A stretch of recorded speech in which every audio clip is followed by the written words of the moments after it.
Okay, good afternoon, everybody. Um, so it's about time we call out some of these, atheists, skeptics, whatever they want to call themselves, non-believers in God, anti-believers in God, whatever it is, the word they invent. They just hate God. They hate the truth. They hate the facts. They hate science. And the video I'm going to highlight is going to demonstrate it. It's modified skeptic, whatever that means. And so he's critiquing a Frank Turk video. In other words, this is a critique of a Frank Turk video. So here you're going to have to notice a couple of things here. Is that he supposedly has an answer to what Frank Turk is saying, and yet notice the non-answer that he gives. And of course, this is throughout the whole video. You can watch the whole video. I'm not going to show the whole video. You can watch it for yourself, but it's about time to call these people out. They have no basis for what they believe. In other words, they're not fundamental. They don't have a foundation. They don't have any basis for what they believe. So we fundamental Christians, we do have a basis, and it's based on fact, based on truth. That's our basis. That's why we're fundamental. Hello, Jim Brock. How you doing? Finally, a decent time to see you live. How about that? That's good. I'm going to highlight this video of Frank Turek. You want to come in and help me critique it, Jim? I'll just put an invite in there in case you do. I don't know if you're able to do that, but I'll just put it in there anyway. So yeah, this is a common thing where they'll critique a video or they'll have an answer that's a non-answer. They'll give an answer because they feel they have to say something, otherwise they think they're going to fail at defending their position, their object credit giving position, or their materialistic position, their belief in magical matter position. So keep this in mind as we critique the video. So I'm going to go ahead and see if I can screen share this thing and see what happens. Let me just go ahead. As you can see here, it's an atheist made this up because they know God exists. But we didn't. It's just a negation of what his straw man position is, or whatever. What he says, Frank Turk says. Okay, because they know God exists. Well, yeah, that's a presuppositional thing. And we are evidentialists, and we don't believe in presuppositions.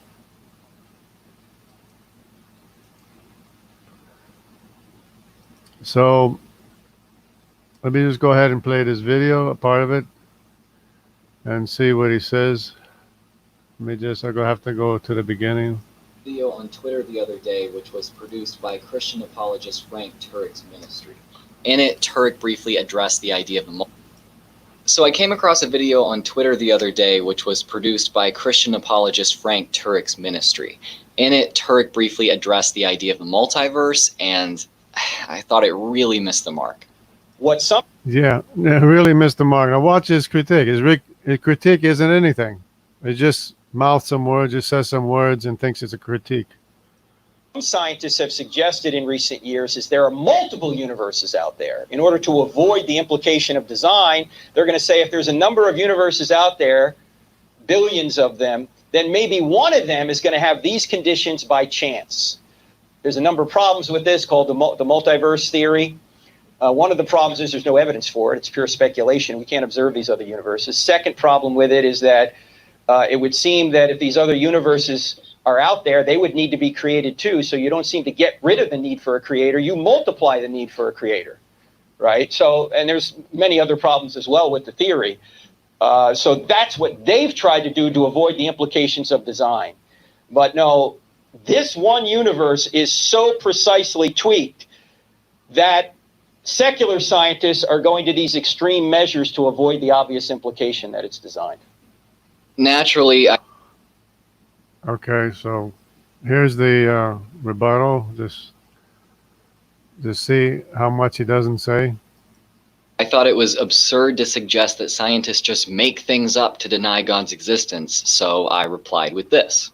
Wow, that was really bad. He thinks scientists just make up these hypotheses to combat theological ideas they don't like.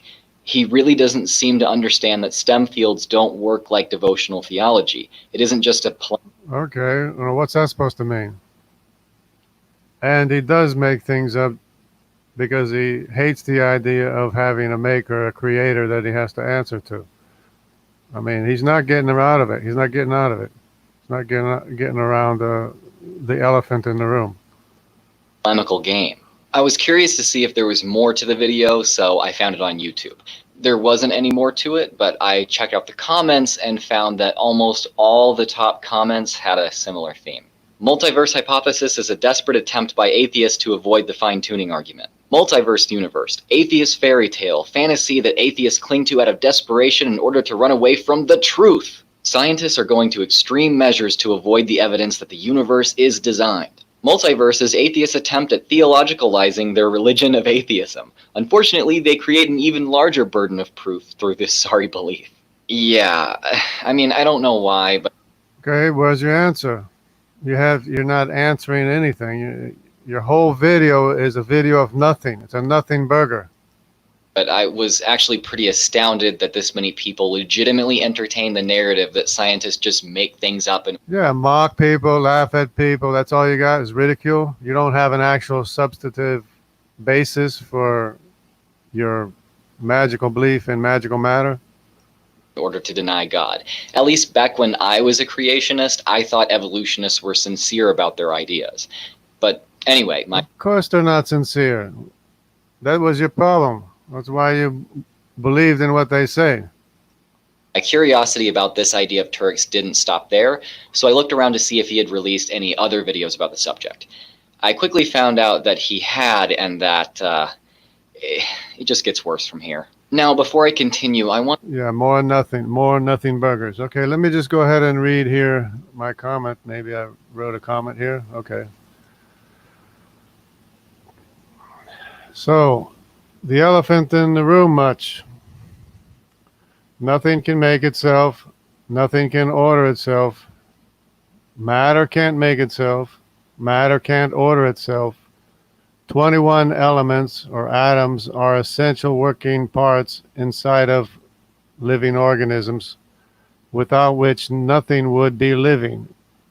If you're missing one atom, one element, there would be no life from 21 essential elements, plus an additional amount that are beneficial to life as well, such as silicon, without which we wouldn't even have an earth to stand on. How many working parts have you seen make themselves? Now, this is a serious question because I'm a mechanic and I work on machines and cars and everything, and I never saw a part make itself. Every part is specific to what the purpose that it has. And that's the same thing with every biological nanopart.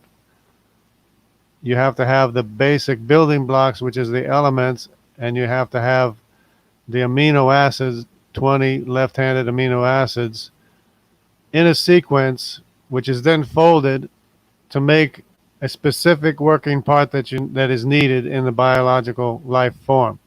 Now, this is not a hypothetical or analytical or analog or whatever of life. This is the actual mechanism of life. And there is no mechanism of evolution, by the way. Unrelated mistakes to the copying errors. We're not going to write instruction that's not there. Get that into your head. The sooner you get that into your head and understand that unrelated mistakes will never write instruction that's not there, the sooner you can drop evolution, which has always been nonsense from day one. Okay? How many working parts have you seen make themselves? 0. Where did the power come from? How did the power in the universe get ordered? You know, skeptics have no answer for this. They don't know where the power came from. They don't know how energy in the universe got ordered. Everything that we see and observe comes from a greater cause, which comes from a greater cause. Intelligence comes from a higher intelligence. Knowledge and understanding comes from an all-knowing creator that forced everything to be what it is. The elements are forced to be what they are. And they do what they're ordered to do, what they're programmed to do. And ordered energy and concatenated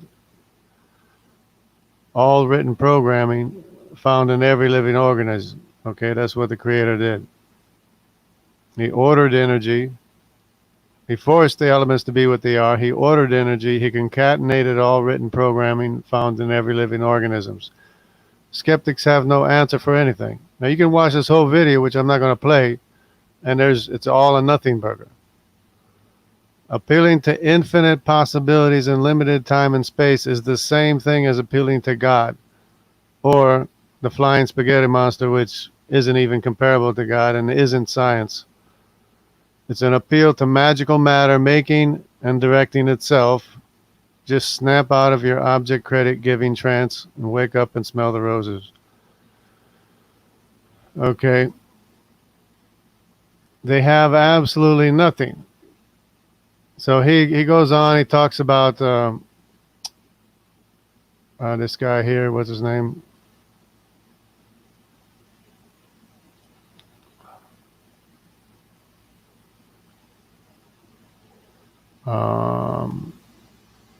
Frank Turk. This guy, what's this guy's name here? Why it becomes clear that Turek is way out of his depth. Critic of the many worlds interpretation as an explanation for life's seemingly unlikely existence. But when he explains why, it becomes clear that, okay. to quote though, I found something else from Paul Davies which demonstrates Turek's misuse of Davies' work here. But Paul Davies is an outspoken... But pay attention to what Paul Davies is saying. He's saying appeal to infinite universe is the same thing as appealing to God. And what I say is an appeal to infinite possibilities in this limited universe with limited time and limited distance is also an appeal to God. So either way, it doesn't matter. It's still an appeal to God, and that's what Paul Davies doesn't seem to realize. Critic of the many worlds interpretation as an explanation for life's seemingly unlikely existence. But when he explains why, it becomes clear that Turek is way out of his depth in his hand. Yeah, yet that's an assertion. Why can't you explain yourself? Why can't you explain how he is way out of his field or his understanding? I mean, you're not saying anything at all. Handling of the issue. I think the main objection, it's just a philosophical, not a scientific objection, is that what you're doing is trying to explain the universe we see by appealing to, in this case, an infinite number of universes that we don't see, appealing to something outside of the universe. And that is no better than traditional theology, which simply says that there is an unexplained God outside of the universe that is necessary to explain what we see within the universe. I would like to try to find an explanation for the universe from entirely within it, without appealing to anything external. And as a matter of fact, I believe that if somebody did a proper mathematical analysis, they would find that the complexity of the explanation of the multiverse, an infinite number of universes we don't see, is the same as the complexity of the explanation of traditional theology, an infinitely complex God outside the universe that we don't see. They're really the same thing, in different language. And so my point of view now is a plague on both your houses. We need to try to find the explanation for the universe from within it, from what we see. Which still doesn't answer anything, because you're appealing to infinite possibilities within this universe, which is an appeal to God just the same, no less. And as a matter of fact, even more so, because the infinite multiple universes would at least make it possible for more possibilities, but it doesn't explain where the power comes from. It's still an appeal to God anyways, because you have to have a God for where the power came from to make the universes. But if you appeal to the inside this universe, you're appealing to infinite possibilities in a smaller, limited time and space, which is, well, you might as well be appealing to God, because it's the same thing anyways, regardless. And not multiply these unseen entities. Davies says that the many worlds interpretation is unfalsifiable and therefore of little use to science in ultimately explaining how or why the universe's constants came to allow for the development of life as we know it. To illustrate his point, he compares its uselessness to that of the hypothesis of a supernatural creator. You know, like the one that Turek touts as the superior hypothesis. It's just come up along with the fine-tuning argument to try and prevent the obvious conclusion there's got to be a designer. My final word on this is to say that it's clear from Turek's handling of this issue that apologetics like his are guilty of all the things Turek accuses multiverse proponents of. And you didn't say anything whatsoever, so you have to come back when you have an argument, because you don't even have an argument. So there we go. I got Ronan here. Look at this. How we doing, Ronan? Oh, hold on a second. I'm doing well, Jungle Dragon. I guess it's not background, it's not echoing too much. Yeah, I'm doing okay myself. What did you think? Did you hear the critique? I mean, did you hear the video? Well, yeah, but atheists are not scientists, okay? And you keep equating the two, but to the point, right? Science does not assume the conclusion where your side of things assumes the conclusion. Two different things. Paul Davies is not a scientist? Paul Davies? I don't know the man, but I'm just basing it off of what's being said. So based on what's being said, there seems to be that confusion where they don't acknowledge, wait a minute, the people of faith assume the conclusion like you do, God, the higher. So what's the argument against what Frank Turek is saying? What's the argument against that? Well, like I said, I want to make it clear, because science doesn't make the conclusion that there is a God. It doesn't even consider a God, because it cannot be measured. That's straight science, logic. Your side of it, again, but science is looking for the answer, where you're concluding, right, the answer. Okay, so science doesn't acknowledge something it cannot measure, where your side says it's there. And there's no real argument. There's no real argument there. What can't you measure about energy? You can measure energy, but again, what caused it before that is not known. What can you not measure about intelligence?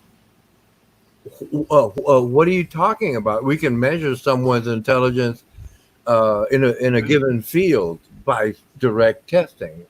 Do you have intelligence? We all do. Okay, so where did your intelligence come from? Less intelligence? Evolution of humans over time. And that doesn't have a mechanism. Well, yes, everything that came before that. Again, science only considers what it can measure. But you're jumping ahead of it and saying the conclusion is there. So everything answers to that, where science doesn't say there's a conclusion. They're not arguing with theism. It's an emotion. Science is not arguing with theism, but what if theism is talking about the truth and what the evidence is? Well, neither put it again. If they want to argue, they can do it that way. But the thing is, your side concludes that there is a higher power. Science is looking for the origins of our existence. So science is looking for the higher power, and we have already determined that the higher power has to be infinite. Right. That's two different things. We're not science. I'm just representing science. I'm not a scientist, but science is saying, well, we don't know because we haven't gotten that far. But on your side, it says, we know that's as far as you need to go. So I lost my train of thought. We're following the evidence, and it's showing that everything comes from a greater power, and we're just following it all the way to an infinite maker. Whereas, the universe, if you do the math on the universe, it comes out to multiple infinities, not just infinity, but multiple infinities. Okay, now let me give you an example. That's the math, and math doesn't lie, right? Well, yes, that's the math. But see, in quantum mechanics, I'm getting deep here, right? In quantum mechanics, there is the possibility of a multiverse. All you have to do is turn on a television and watch a movie from way back when, right? In the 80s or the 90s or the 30s, it doesn't matter. That right there, you're looking at a multiverse, right? In time, space-time, in quantum mechanics. We agree that it comes from a greater power, but you're just no. Again, science doesn't matter. Science doesn't. Where did the matter and energy come from? You're appealing to infinite matter, but science does not know and does not claim to say anything until science finds out. Again, your side makes that conclusion. Makes what conclusion? We make the conclusion that every power has to come from a greater power, and that's what the evidence shows. Right. See, but you cannot exercise that. You can't define it. You can't offer a independent. They can. We're the ones that can. We're the ones that can. We have an equation that leads to infinity, just like the cosmologists have equations that lead to multiple infinities. Well, again, but look, if your side was to produce evidence, science would consider it. You are the evidence, Ronan. No. The evidence of what you're alluding to, that it comes from that higher power. Once you can define that higher power and it can be measured, then you can say science is wrong. Well, that's the definition of God, is that it's immeasurable. How about that? God is immeasurable. That's even in the Bible. The goat herder's already been there. I agree. He's already been there and done that. I agree. His wisdom, understanding is immeasurable. On your side of it, yes, I agree. But on the science side of it, if it cannot be measured, it can't be considered. There's no disrespect to God or the thought of God or people who believe in God. But isn't science But isn't science defined as what we can know? What we can verify? But that's after you've established a theory, something testable. You don't have something testable. I just gave you the equation that everything comes from a greater power. What's the equation again? That all power comes from a greater power, which comes from an infinite power. Okay, can you put it down in terms of math? Yeah, that is the math. And the cosmological math comes to the same conclusion as if you're going to argue against science, you have to No, you have to use scientific language, like E equals mc square or F equals ma. What But I is just told you what no, the no, no, no, equation was. no? What is the equation? We need the equation, not a statement. Yeah, the equation is that power can't make itself, power can't order itself, Well, so it has to come from a greater power. no, I That understand what you're saying, but science is asking, what is your evidence? What is your So, equation to so you support? agree with an infinite powerful God. No, I You said don't know. No, I don't know. you said you understand what I'm saying, right? So you I agree with understand an what, look, but again, infinitely I powerful God. no, I'm acknowledging that you're assuming the conclusion. Science does not do that. No, no, I'm following the evidence. See, but the evidence should be able to show something that can be tested independent of what we think. Okay, that would be a fact. And your side does not have that equation or evidence. But again, science doesn't even No, consider it. there would be modified skeptic doesn't have an answer. He just has a response without an answer. Well, he can talk like anybody else on YouTube that Just wants, like, that wants to produce content, but it doesn't mean he has the answer. okay, what's your answer then for, you know, Well, okay. turtles all the way down? What's your answer for turtles all the way down? Well, my answer would be that the mind and reality are different. What you have comes from the mind. The reality is turtles all the way down. That's what the No, reality is. again, you What's cannot your prove what's reality what's your mathematical conclusion for turtles all the way down? for what? What's your mathematical conclusion or result for turtles all the way down? For turtles? Turtles all the way down. Yeah, you never heard of that? No. But again, you're trying to conflate both ideas. And I'm saying, no, they're different things. What's different? Your mind and reality. That is what's different. My mind and reality. It has nothing to do with my mind. It has to do with the evidence that we see, which is turtles all the way down, or power coming from a greater power. Again, what is the equation? Again, what is your test? That is the equation. No, Power. that cannot be. Okay, put it this way: the way you're writing it, it's right. Power coming from greater. There is no doubt in what you're saying. However, if you put it into terms that science can look at, That's what the science is. well, Science no, is power comes from a greater power. Power can't make itself. Do you think it would have been it would have changed by now had your statement been accepted with everything? No, they just don't want to look at the end. They already admitted that the equations in the cosmological mathematical formulas all result in infinity. In fact, multiple infinities. They've already conceded that, but they just don't want to believe the result of their equations that Well, comes okay, from a greater.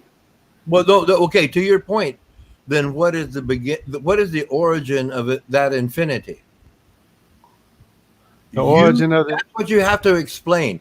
That right there. That's what you have to explain to science. What is the origin of that infinity? But you don't seem to understand what infinity is. There's No, infinity no, doesn't have an origin. No, I made a statement. Doesn't have a beginning.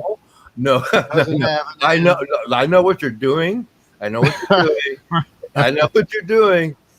But I came up with something here that you really have to ponder and answer to. What is the origin of that infinity that you claim is the higher power? You don't understand. You're missing the point of the infinity. No, you're being Infinity has no origin, Ronan. That's the whole point. again, but God has no origin. again, God- but again, you're right. You're right. But when you can explain it to science, Ronan, the goat herders figured this out thousands of years ago. The goat herders figured it out thousands of years ago, and the scientists today just came up with the same conclusion as the goat herders thousands of years ago. So no, what did they? Okay, what did the scientists say? they say the result is infinity, multiple infinity. No. Again, Yeah. what is the origin? If you can explain, you or any other theist can explain. I just did explain it. You just, no, it just went over your head. No. Look, you can probably get past me, but when you go into the field where science is something you have to face, you're going to have your numbers ready. That's your talking, but you're not saying anything. Try to say something. No, you don't want to listen. What is the origin of infinity? That's if you can explain that. If you can explain that, science will accept that there is a God.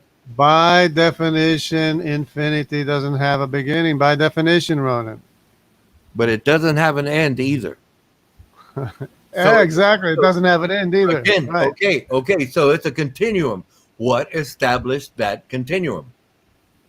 It's always was and always will be, though. Again, but what established it? That's what science wants to know. If you're going to argue against science, I'm trying to help you. You're arguing against the evidence, Ronan. The evidence No, is there is no evidence on your side of it. No, again, if you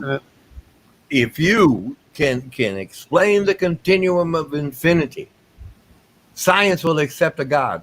But you cannot do that right now. It's the definition. It's the definition of infinity. No, we want explanations. A definition pertains to one word. We want explanation. More. They've already come up with the solution of infinity. That's the answer to the question. What is it? They just don't want to accept that that's the answer Again, to the equation. What's the equation? Science wants to see the equation and evidence. No, I just told you that's what the result of the equations are in cosmological math for this. They are the ones that did all the work for that. And I'm just telling you what they said. And I'm telling you that my equation is that all power has to come from a greater power, which has to come from an infinite power with infinite wisdom, infinite understanding, infinite power. And that's the definition of God anyway. No, but again, it's two different things. No, it isn't. No, it isn't. Sorry, Ron. No, again, you assume the conclusion. Okay? That's the point. But you cannot explain it scientifically. That's what science wants to know. That's what it is. Otherwise, it's like I said, it's the difference between the mind, which is what you have, and reality, what science considers. I just told you, science considered, and they got an equation of infinity, and that's the same equation. No, but okay. I changed my position. The goaters came to the same equation, same solution, thousands of years ago. No, I changed my position to agree with you because you're right. Infinity does not have a beginning or an end. It's a continuum. Now, explain how that continuum was created, and then you have something. You don't understand. You're laughing, by the way. I know why you're laughing. Because it's infinity, Ron. It doesn't have a beginning. Again, it's a continuum. I agreed with you. I changed my position. I agreed with you. Now, how does that continuum explained, or did it originate? That's what you need. That's what you need to explain to science, not me. It doesn't have an origin. Infinity doesn't have an origin. It always was. I agreed with you. It's a continuum again, but explain how that continuum exists in reality. If you're talking about the physical universe, it has a creator, which is the infinite. Again, but it is but I just agreed with you. It's an infinity. It's a continuum. Explain how it is made, how it's conjured, if you will. That's what science wants. What is the math to start with? And if you don't have the math in their language, I understand you're talking in your language. You're not saying anything, huh? Their result of their math is multiple infinities, Ron. I already told you that.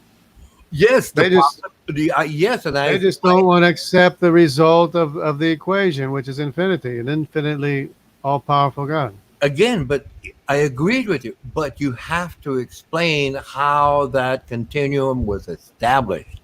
That's the part that you need to explain to science. No, established is what happens here in this thing here. In this universe was established Okay, how? by the power, infinite power. This Okay, universe was established. Now, again, what science wants to know is the math and a test. No, science already did the math, and it comes out to infinity. Okay, it's a continuum. How was that established from your perspective? No, infinite always was. Again, but yes, okay, I agree. You're right. How was it established? You're not understanding what infinity is. Hey Jim, how you doing? Hey, good. How are you? Can you hear me okay? Yeah, I can hear you. What do you think? Hey, earlier Ronan brought up he said about mind and reality. And I was wondering, do you have the reality within your mind to conceptually understand what infinity is? Oh no. What I was explaining, the mind, e.g., is for example, God is of the mind, and How do you reality, prove that, though? because there is no evidence in reality for that God. There, So, science, infinitely speaking, then you wouldn't be able to prove again, reality. I accept that God is of the mind and part of humanity, but it is not reality.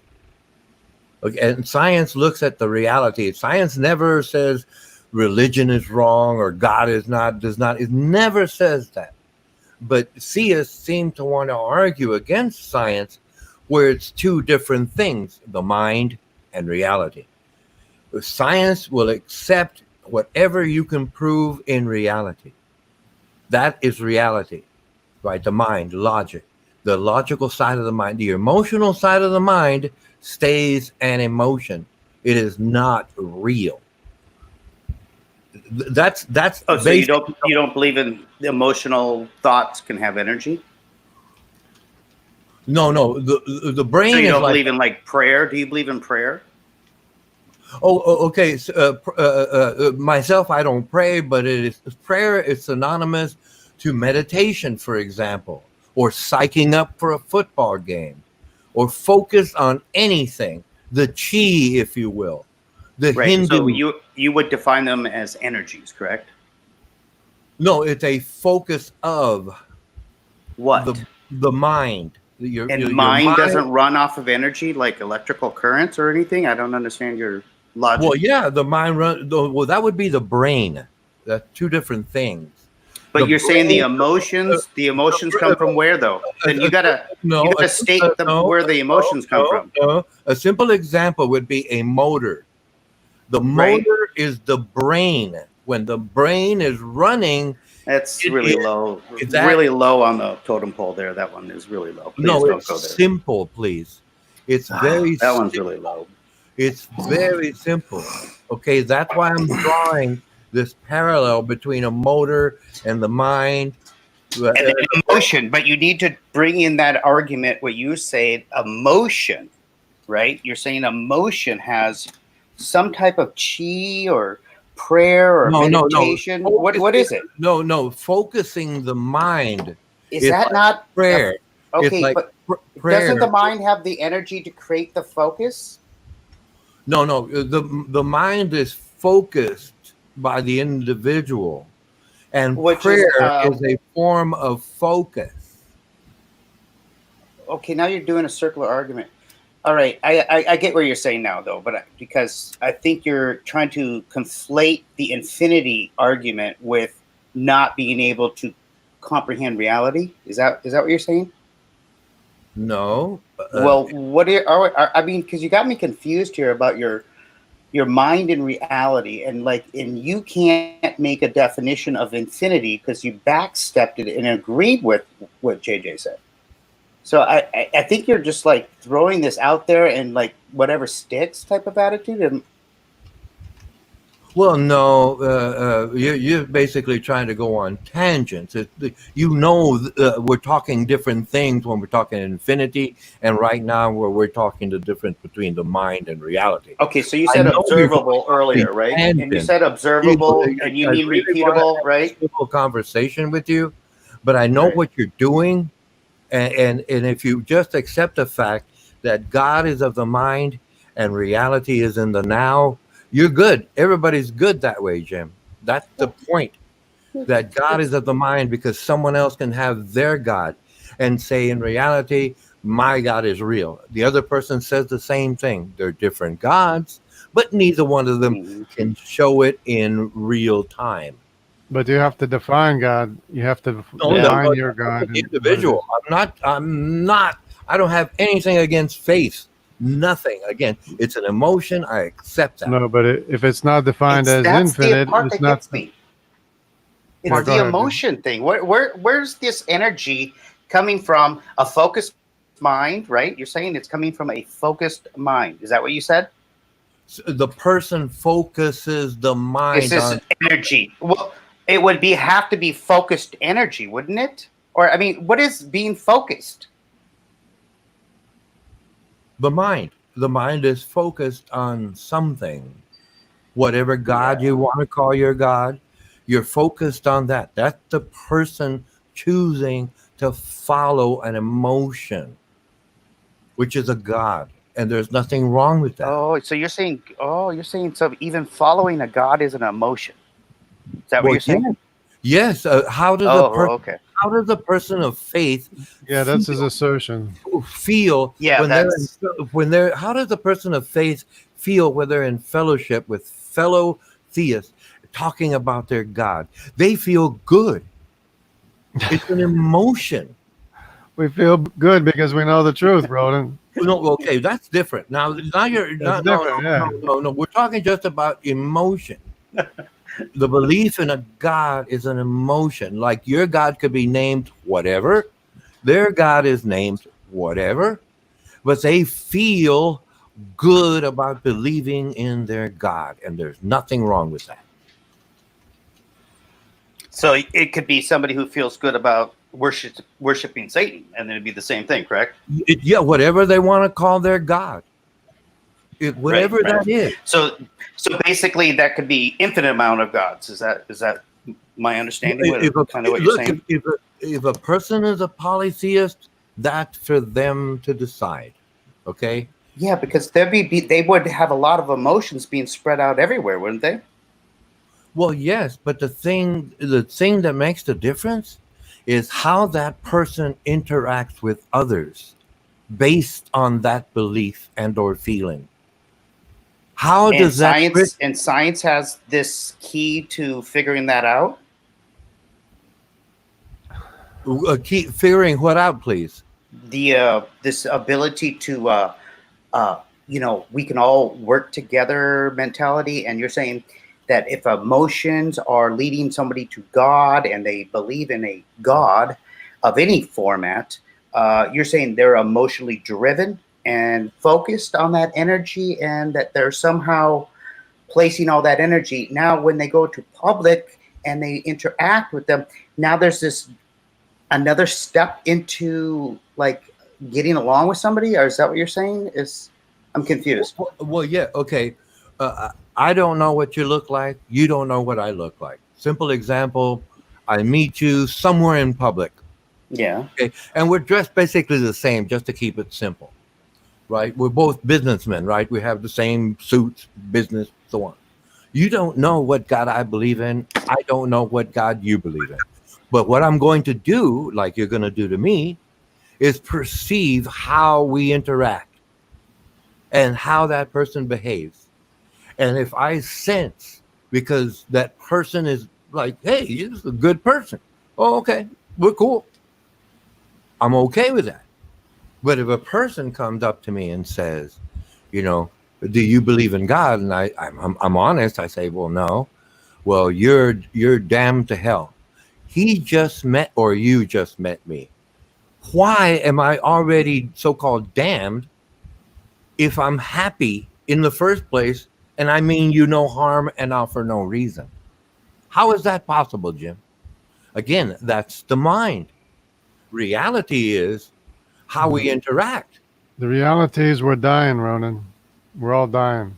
Again, okay, now you really don't My understand. question is, who starts a understand conversation off like that? You don't understand entropy. Okay, Ronan, let's give Willie a chance. Go ahead, please. My question is, what kind of person actually starts a conversation off like that? Well, I haven't met a single person that starts a conversation off like that.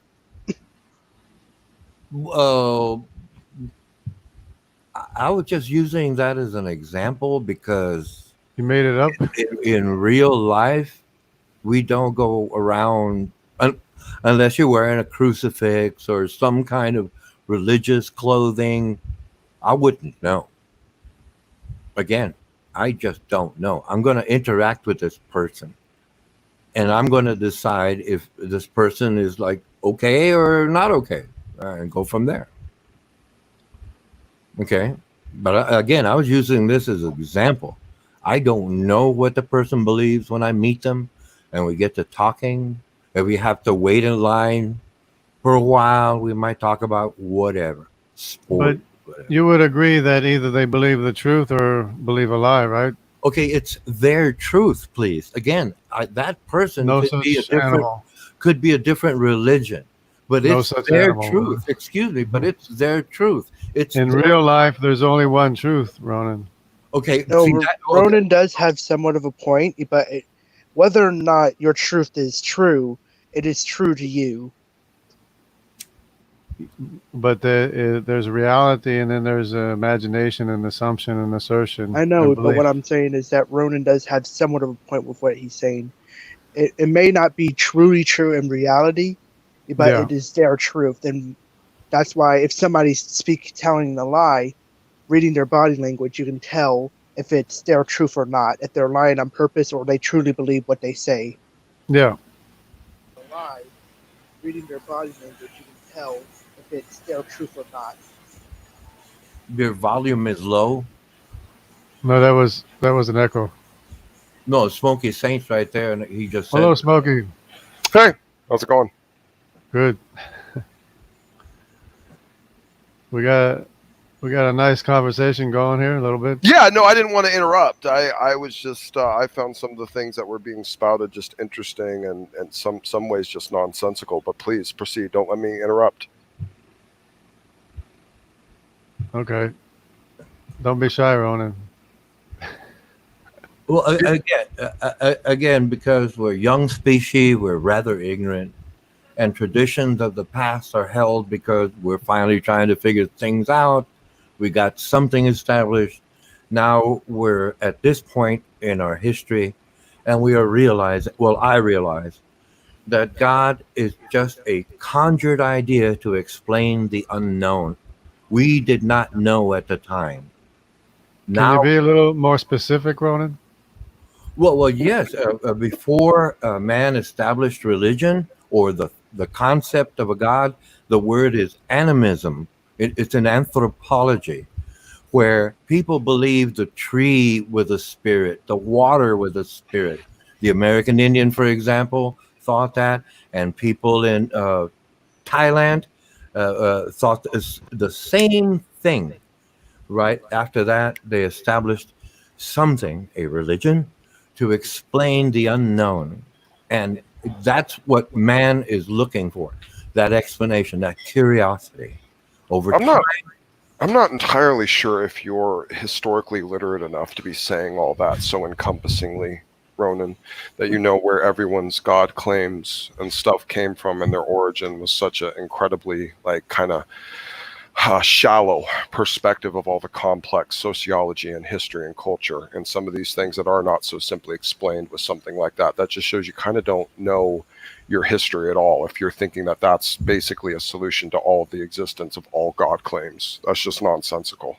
Yeah. Well, And well, what's, the point. what's the naturalistic answer, Ronan? The point is, you would have explained it to me by now versus criticizing. Well, Ronan, I think we've tried, and when we try, you No, don't you get it. don't. No, you Yeah, just you don't get it. You just insulted me. You would have explained it. That's Thanks, why Wilder. I don't Yeah, subscribe well, to your yeah, and channel. see, this is the problem, Ronan, because the explanation was actually inside it, and you're so triggered and so emotional and so emotionally attached to what you believe, you don't actually even hear the reason inside what we're talking about. I just told you. Excuse me, you're projecting. Sir, I just told you how you are failing disastrously at actually digesting the origins and understandings of the cultural recognition, creation of all of the different God claims by making such a general, blanket, shallow thinking statement. That's not an insult. Yeah, I got to second that.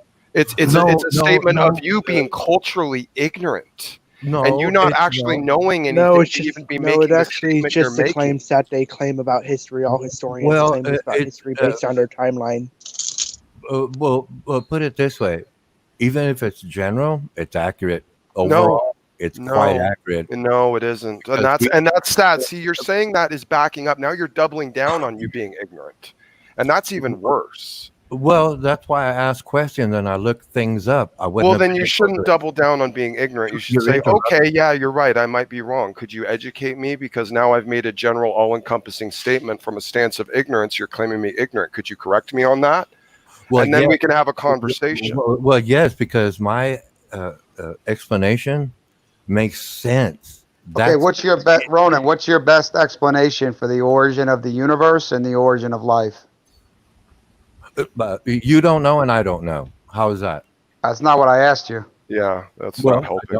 I don't know. Science hasn't figured it out and told me yet. That's still not what I asked you. Yeah, so there's nothing you can tell us, right? However, I would like to bring up that even because for actually a long portion of history when it came to the church, they actually had nothing against science. It actually promoted science and even had university studies of biology. Ronan, I wasn't finished. May I finish? I'm sorry. I ain't trying to be rude to you on that part, but I'm just saying, let me finish speaking.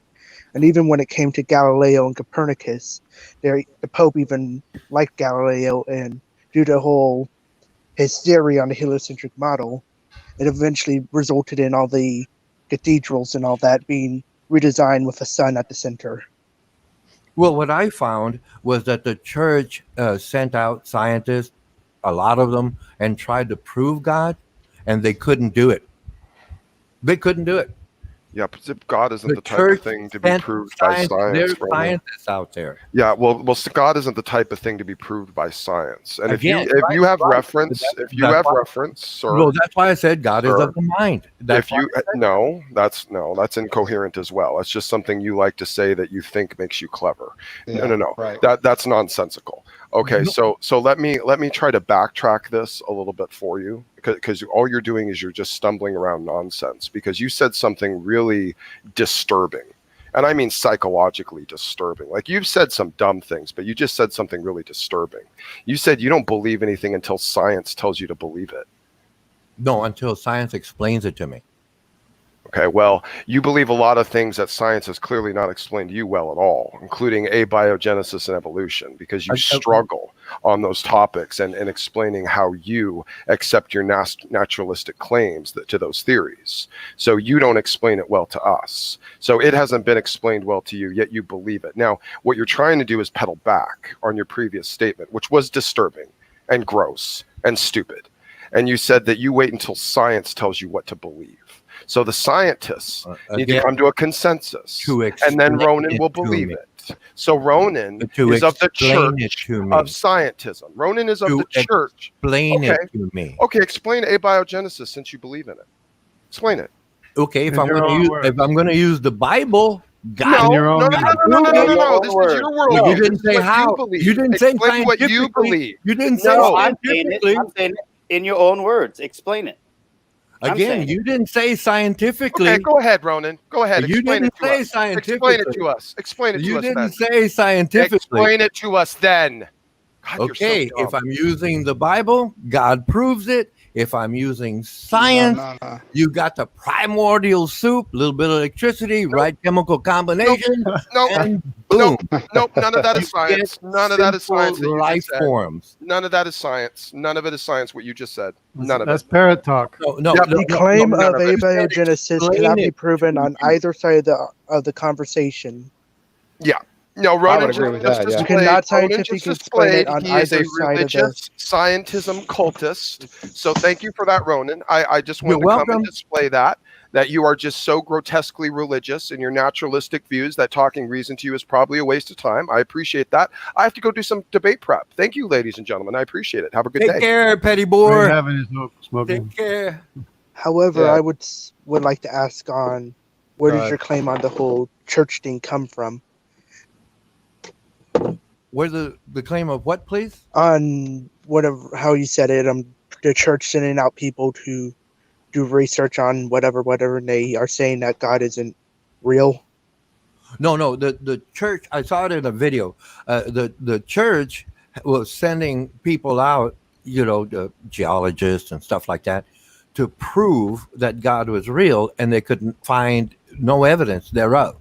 Well, one, like I said, I asked for you be able to provide, or even that video itself, because I can find a video on the flat Earth where people trying to claim that the flat Earth is true. That doesn't make it true. I would like actual good sources on it, Well, just inside wait of, a minute. or even the sources of the video that you had at least. Well, wasn't the name of Galileo dropped? Newton. I know Newton went to Cambridge. Religion. That's religion, sir. Okay. You want me to drop some names? Never mind the video, but that Galileo said the world, she is round, and he got isolated for it. He actually wasn't isolated for that. Dropped the You name. do realize that I said that the Pope likes Galileo, and there's actually a name that you're familiar with. Galileo. Are you familiar? Let me know when Take you're it easy, Ronan. Take it Ronan, easy. when you're ready, when you're finished speaking, let me know so I can state what I have to say. Oh, okay, go ahead. Okay. First, before I get on to Galileo, Newton, he was mostly part of the Enlightenment, and a lot of Enlightenment thinkers were not really nice to the church, and actually slandered the church quite a bit if you actually do some research into that. But as for the Galileo, the reason I brought up Galileo, as I stated, with that, and as I said, the Pope did not persecute him, but actually liked him a lot. What happened during that time was Galileo had used the theory that Copernicus thought of, and even another person before Copernicus, the heliocentric model. At the time of him going around making his claims, he himself stated that he did not have any scientific proof for it, and he was only supposed to teach it as theory. And it wasn't until after the time he was put under house arrest when he eventually found out, hey, there is actually some evidence behind this, and he published it in a book, which eventually led to, like I said, the cathedrals being redesigned. And it wasn't really the church that put him under heresy or anything. It was actually just his fellow peers or the scholars, due to some of them being jealous, but also some of them a bit angry at Galileo making fun of them and their theory. I forgot what they called it, but it was mostly based on Aristotle's way of thinking and his theories on the universe. And they got him tried for heresy. And during his trial, he did deny many claims, so he was put under house arrest, which even at first the church was watching over him, but then his, I think, daughter convinced them to let her go ahead and watch over him while he was under house arrest. But eventually he did come, while under house arrest, find actual evidence for the heliocentric model, and eventually published it in the book. And like I said, that resulted in the sun imagery. Resulted in what? The sun imagery. You know how people always claim, oh, look, there's so much sun imagery in the Catholic Church and all the cathedrals. It's proof of sun god worship. Well, actually, if you do your research, it's actually because of Galileo, all that sun imagery is there. Oh, that's a word I gotta look up. Yeah. Sun imagery. So are you basically a Catholic background? Or? I am not Catholic. Okay. I just wondered.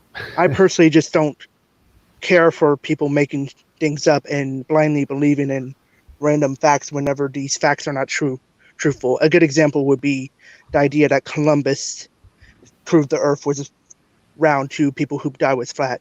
That's just the result of Washington Irving's historical fiction that he wrote. In truth, most people at that time, not most people, basically the consensus, as well as the consensus during the Middle Ages and even with the early church fathers, believed the Earth was a sphere. Yeah, see, that's good. You're doing good investigation. I like that. We need more of that kind of information going around. In fact, the sun imagery thing I forgot about until I was going back into researching on Galileo, because I knew for a while about the whole Galileo thing, and whenever I'd hear somebody say that the church persecuted Galileo, I always wanted to say something, but I knew not to say anything because I didn't have my facts written down yet. Yeah, that's good. I really appreciate that. I believe that I can follow the scientific evidence that leads to God, and that's by way of the law of thermodynamics, is that energy can't make itself, it can't order itself, and so it has to come from a greater power, and in order to, which ultimately leads to infinity, which is the definition of God, all powerful, all knowing. Ordering itself doesn't have anything to do with the first law of thermodynamics. Energy cannot be created or destroyed. Yeah, and it goes from order to disorder. That's the second law, right? Well, the second law is entropy, but you don't understand. Yeah, it goes from order to disorder. So how did it get ordered, Ronan? It can't order itself. How did it get ordered? It's ordered naturally. I frankly can't speak on the topic of entropy myself because I haven't done much research into it. The most I know about it is from Darkseid's quote, "I am deaf, I am entropy," and that's basically it. Yeah, it goes so from I order can't to speak disorder. on it. Always runs downhill, never orders itself back up into an ordered state. No, I really don't think you understand it. That's a law of science, Ronan. Yes, but I don't think you understand what that means. You're trying. Maybe you don't understand what that means. Well, no. Okay, this is my explanation. Okay, the first and second law, they work together. Okay, energy cannot be created or destroyed. It's a constant. So entropy would imply, for example, photons, light, hitting a leaf. The leaf takes the energy from the sun, photosynthesis, uses it to produce a flower that produces seeds, that the seeds fall into the ground. And it makes usable energy for us to have energy. That is entropy. That is entropy. But the energy keeps going because another generation of plants come up. More photons, yeah. Yes, but that's entropy there. Again. But eventually the photons are going to run out. You know that, right, Ron? Only when our sun loses all of its energy. So you admit there's entropy? I told you that you mix it because you want to use it in terms of man has fallen and will always fall. No, we don't. We have more people in the world. Don't change the subject. Don't change the subject. You believe, but that's what you use it for. But you know that energy is going to run out, right? But again, you cannot create or destroy it. You can't order it either. That's the point. You can't order it. So how did it get ordered? I gave you entropy in terms of ordering when the sunlight hit the leaves. No. Ordering means it's bunched up. That turned the energy into photosynthesis. Ronan, listen. Ordered energy means that you have a lot of energy in one place and then it dissipates to another place. That's what ordered energy and dissipation and entropy is. That's what I just said by using the example of light producing Right. energy for a But plant. how did it get bunched up? How did energy get bunched up in one place? The plant accumulated the energy No, I no, think he's no. to referring to the sun. produce The sun, and how did the sun get made? How did it get bunched up? The energy. it's accumulated again in the plant. The energy is constant. The That's not. entropy, the entropy. That's Ronan, not I how will it say goes. I think he's specifically referring to the sun. How did the sun basically form? Is basically what he's saying. Yeah, no one ever saw a star form itself. Well, actually, if you go to Anton Petrov, he has plenty of videos that explain how stars are formed. Yeah, I watch him all the time, and I've never seen a star form itself. I'm pretty sure he has They, a video about it. yeah, he has a video on stars going out and disappearing, but he never has a star appearing. No, but okay, fine, whatever you say. I mean, I follow it. So, I mean, maybe you never saw it. I'll accept that, but it's there. Yeah, maybe it just doesn't exist, right? It could be, but I saw a video. Look, it's No, they believe that a cloud condensed and made stars. They believe it, but they have never observed it. yes, they have. There's no. There's far more evidence nowadays. No, show me a star that appeared from nowhere. But So again, wait, what's again, Ronan? again, I'm not trying to argue with you. I'm just saying that there are plenty of videos on stars forming. Okay. No, that's Plant. an assertion. It's a Okay. blatant assertion, Roman, with no Okay. evidence. However you want to see it. I mean that's up to you. Just like well- evolution. Yeah.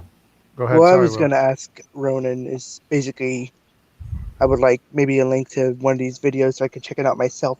I personally don't have a sound belief on what to think of space because there's so much issues going on with when it comes to space topic. I usually just stay out of it and write down notes here and there. Well, yeah, it is. a simple search, stars forming, will get you plenty of videos, and you can pick Cos- one. I mean, I know. whatever. Cosmology like- and physics is Because very, very There's a interesting. sense of disbelief on your side of these things. I'm saying, okay, you don't have to take the information I'm sharing. You can ask the computer, YouTube, and it'll produce videos that will explain those things to you by science. Have you? Well, yeah, I know about the if whole it basic explains- explanation wait on a how minute. stars are formed. Wait a it's minute, just- Ronan. What I was stating is that so much information out there when it regarding space, it Yeah. just gets muddied. If it explains something, Ronan, then that means you should be able to explain it in your own words. So Well- explain it. Explain it in your own words how stars get ordered or made. Okay, after the Big Bang, something scientists know about, not before it, but after the Big Bang. That's not observed. Star No, formation is you're- not you're- observed. Big Bang is not observed. Star formation is not observed. It's all just Well- an idea. Well, the Big Bang is continuing because it's been proving that space is It's expanding. Yeah, or else it's just space being dragged into black holes and it makes a redshift. No, that's within space. Yeah, there could be Space- other reasons for the redshift too. That's one of the things I actually do believe is space is expanding. In fact, I Well- think one of the few things that can destroy black holes is supposed to be a scratch. Okay. Yeah, well, even if it was, it doesn't explain where the plasma came from. Again, it's all science considers. It's what it can observe. And again, on your side of it, you've concluded. Which is not observed. None of that is observed. You've concluded the origins of the universe, where science is still trying to figure it out. That's No, science is what you can know, Ronan. And I can know that energy can't make itself. It can't order itself. It has to come from a greater power. okay. See, that's where you're I- going off. Go ahead, please. I'd say when it comes to science, it's mostly the material, what we can observe, the earthly things, if you will. And I'm specifically saying earthly things is basically stuff that it's physical. We can basically study, even if it's invisible. Certain aspects are invisible. We could still look into it. Right. But Yeah. Basically, it can only observe, cover the natural, and when it comes to anything that would be classified as supernatural, it would not count unless you're speaking of something like a false supernatural, somebody Except who's when- faking the supernatural, Except when energy aka all has to come. those. Wait, I wasn't finished him. AKA all those people that always do, oh look, I can speak to ghosts kind of thing. That can be scientifically proven to be false. Ask those people. well, no, that's what it is about science. Someone comes up with an idea, and then it gets tested by everybody, Right. and But they you find if it's acceptable or not. you can follow the evidence of the photons getting, the flowers getting photons. You can follow the energy. That's Oh. what I'm doing, and I'm following the energy. Let me finish. Well, no, you had pointed Let out. me finish. Or energy cannot make itself. It cannot order itself. And energy always has to come from a greater source of energy. It can't come from equal amount of energy or a lesser amount of energy, because an equal amount of energy is not going to charge or make any energy. It's only going to move from one place to another and dissipate. So energy always has to come from a greater source of energy. If there's anything at all, any matter in the universe proves that there's a greater source of matter or energy. I'd say you can never truly scientifically prove, or not through nature, if there is a God or if there's not a God. Now you can make the claim that there would be things that point to there being a creator, Well, but that would be mostly it. And any supernatural aspects would be considered anecdotal. Do you know how God is defined? God is defined as all-knowing, all-powerful, and eternal. And that's what the evidence is showing from the universe. All physical things leads to an all-powerful, all-knowing creator of everything there is. Okay. Okay. I mean, that's good. Right. All right. That's good. I guess we can call it quits now. Okay. And I would also state that when it comes to evolutionary standpoints, it would, though you can try to point to a origin or anything with evolutionary standpoint, it's more than assumed on, and that's why I said on both parts it's mostly assumed. What is one characteristic of evolution? One characteristic of evolution. Evolution doesn't exist. It would be determined on how you would be defining it, because there's many definitions and many of them can differ.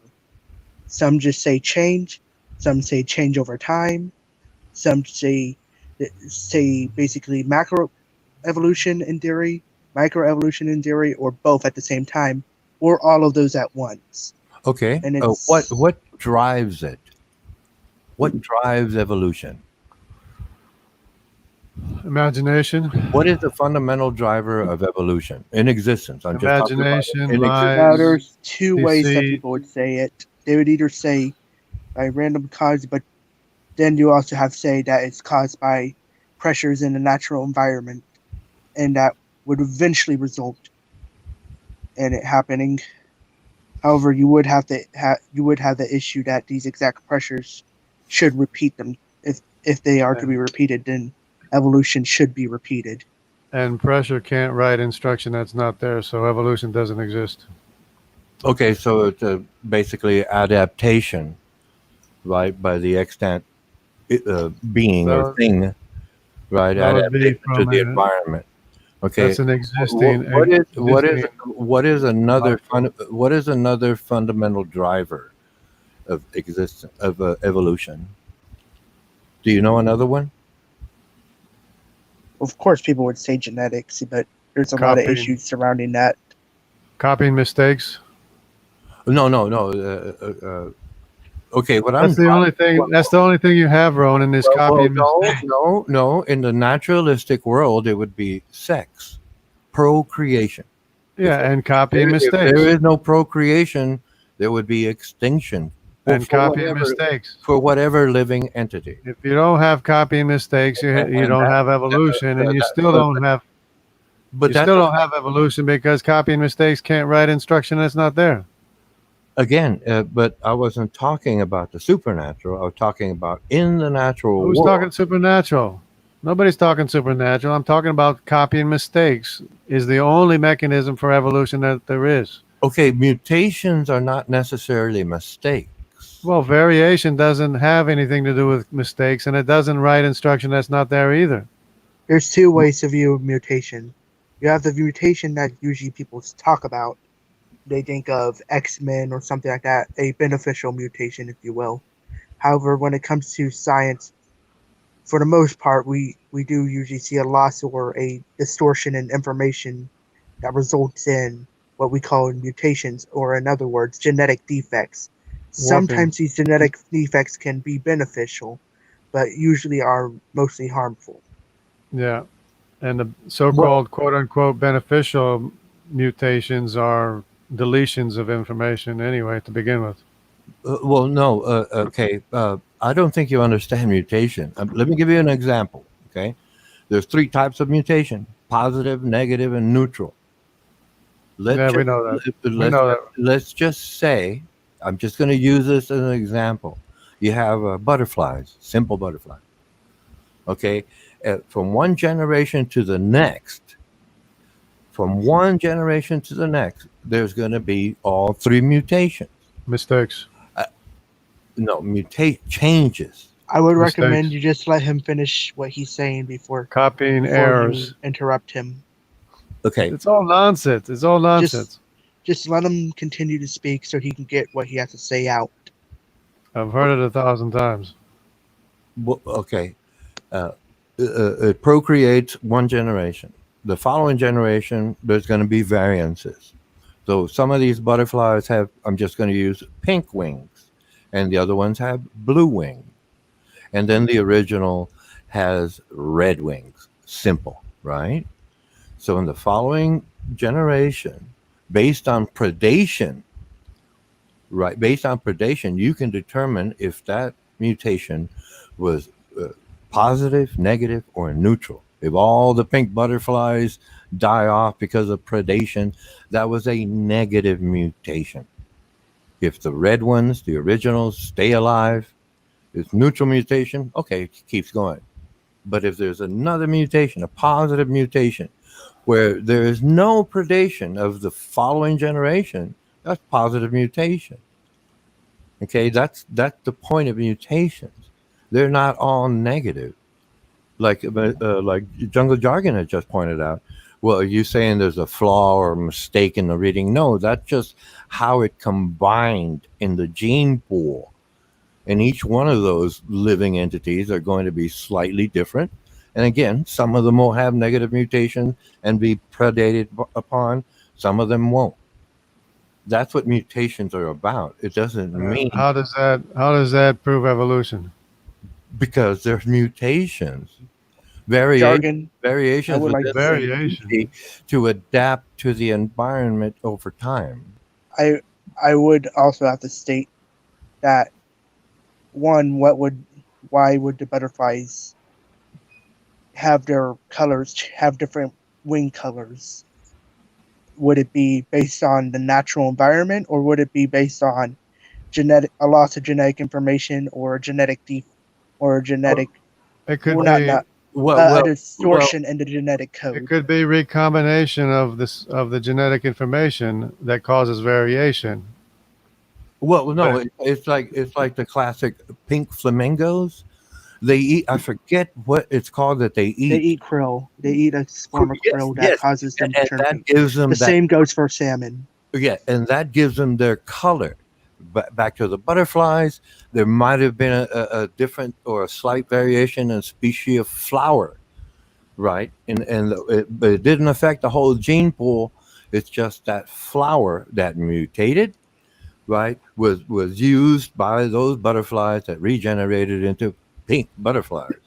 Like again, like you pointed out, the No, krill, that's right? You're right. speculation. It's natural. It's natural. Again, adapting to the environment. It's not top down. It's bottom up, organic. So, right So when you what? had that solution of ocean water and that electricity that sparked it up, right? That's what you said earlier, right? Yes. Yeah, yeah. So, So my question would be now: are you stating that using the flamingos and the salmon as your theory? Are you stating that they are naturally not pink? Because that's how it is with salmon. They are naturally not pink. They're actually a gray. Due to them eating the krill, it causes them to be pink.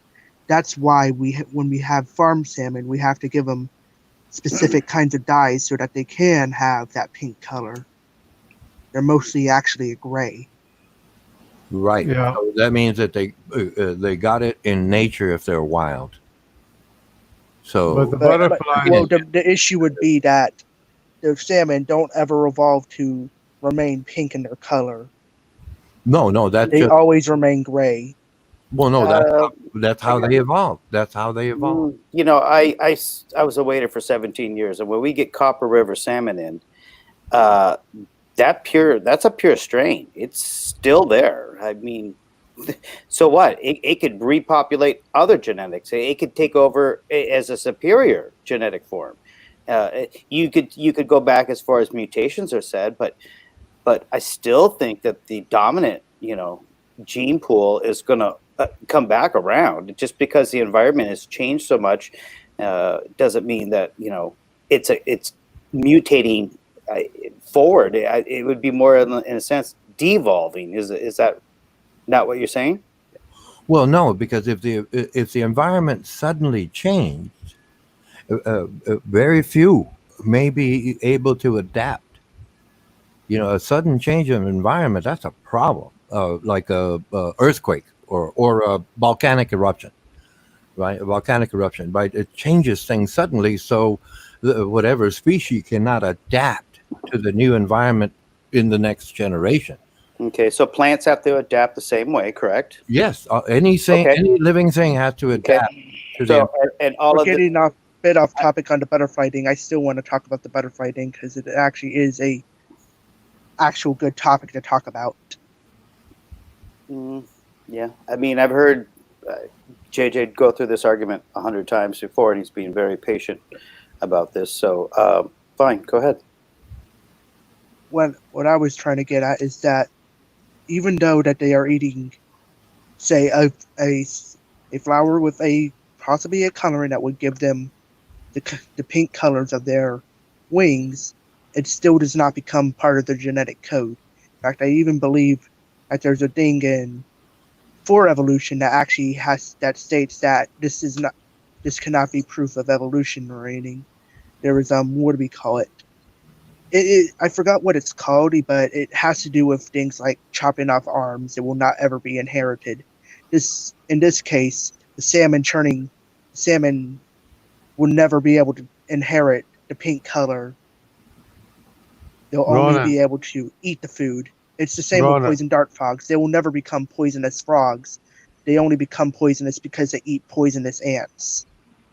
Ronan, Joe wants to know why you're avoiding him. What's that, please? Jesus is Lord wants to know why you're avoiding him. Oh no, I've seen him in multiple chat streams, and he keeps saying I avoid him, but I think he's making it up because he's never said, "Hey, come to my channel, and I'd like to have a debate with you." And he's Well, it never. says here, Ronan refuses to have a one-on-one with me on politics. Ask him why he's avoiding me. No, I have no problem having a one-on-one. It's just he keeps saying I avoid him, where he could actually say, "Hey, can you make such and such a time on such and such a date so we can have this discussion, debate, whatever?" He's never said that to me. That's the point. He's making it up.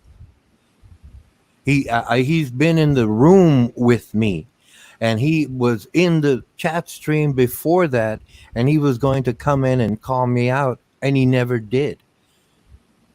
You know, it's Let like, me get my drama llama so I can pet it real quick. Okay, hang on. There you go, drama llama. yeah. Well, again, same thing with Smokey Saint. Like, okay, whenever, you know, I'll be more than happy to chat with him or anyone. But the thing is, there's no invitation, just an accusation without an invitation, and that just doesn't make sense to me. And so he's just, you know, he's just making noise because he won't stand up.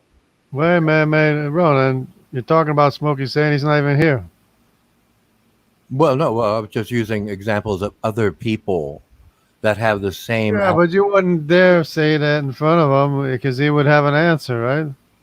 Well, no, he'd go off into some nonsense because he doesn't want to consider what I say, and that's what it is. Come on, I've known him a short time, and I've avoided. How about addressing the issues, Ronan? Why don't you just focus on the facts? Try that. Focus on the facts. You brought it up. I didn't bring it up.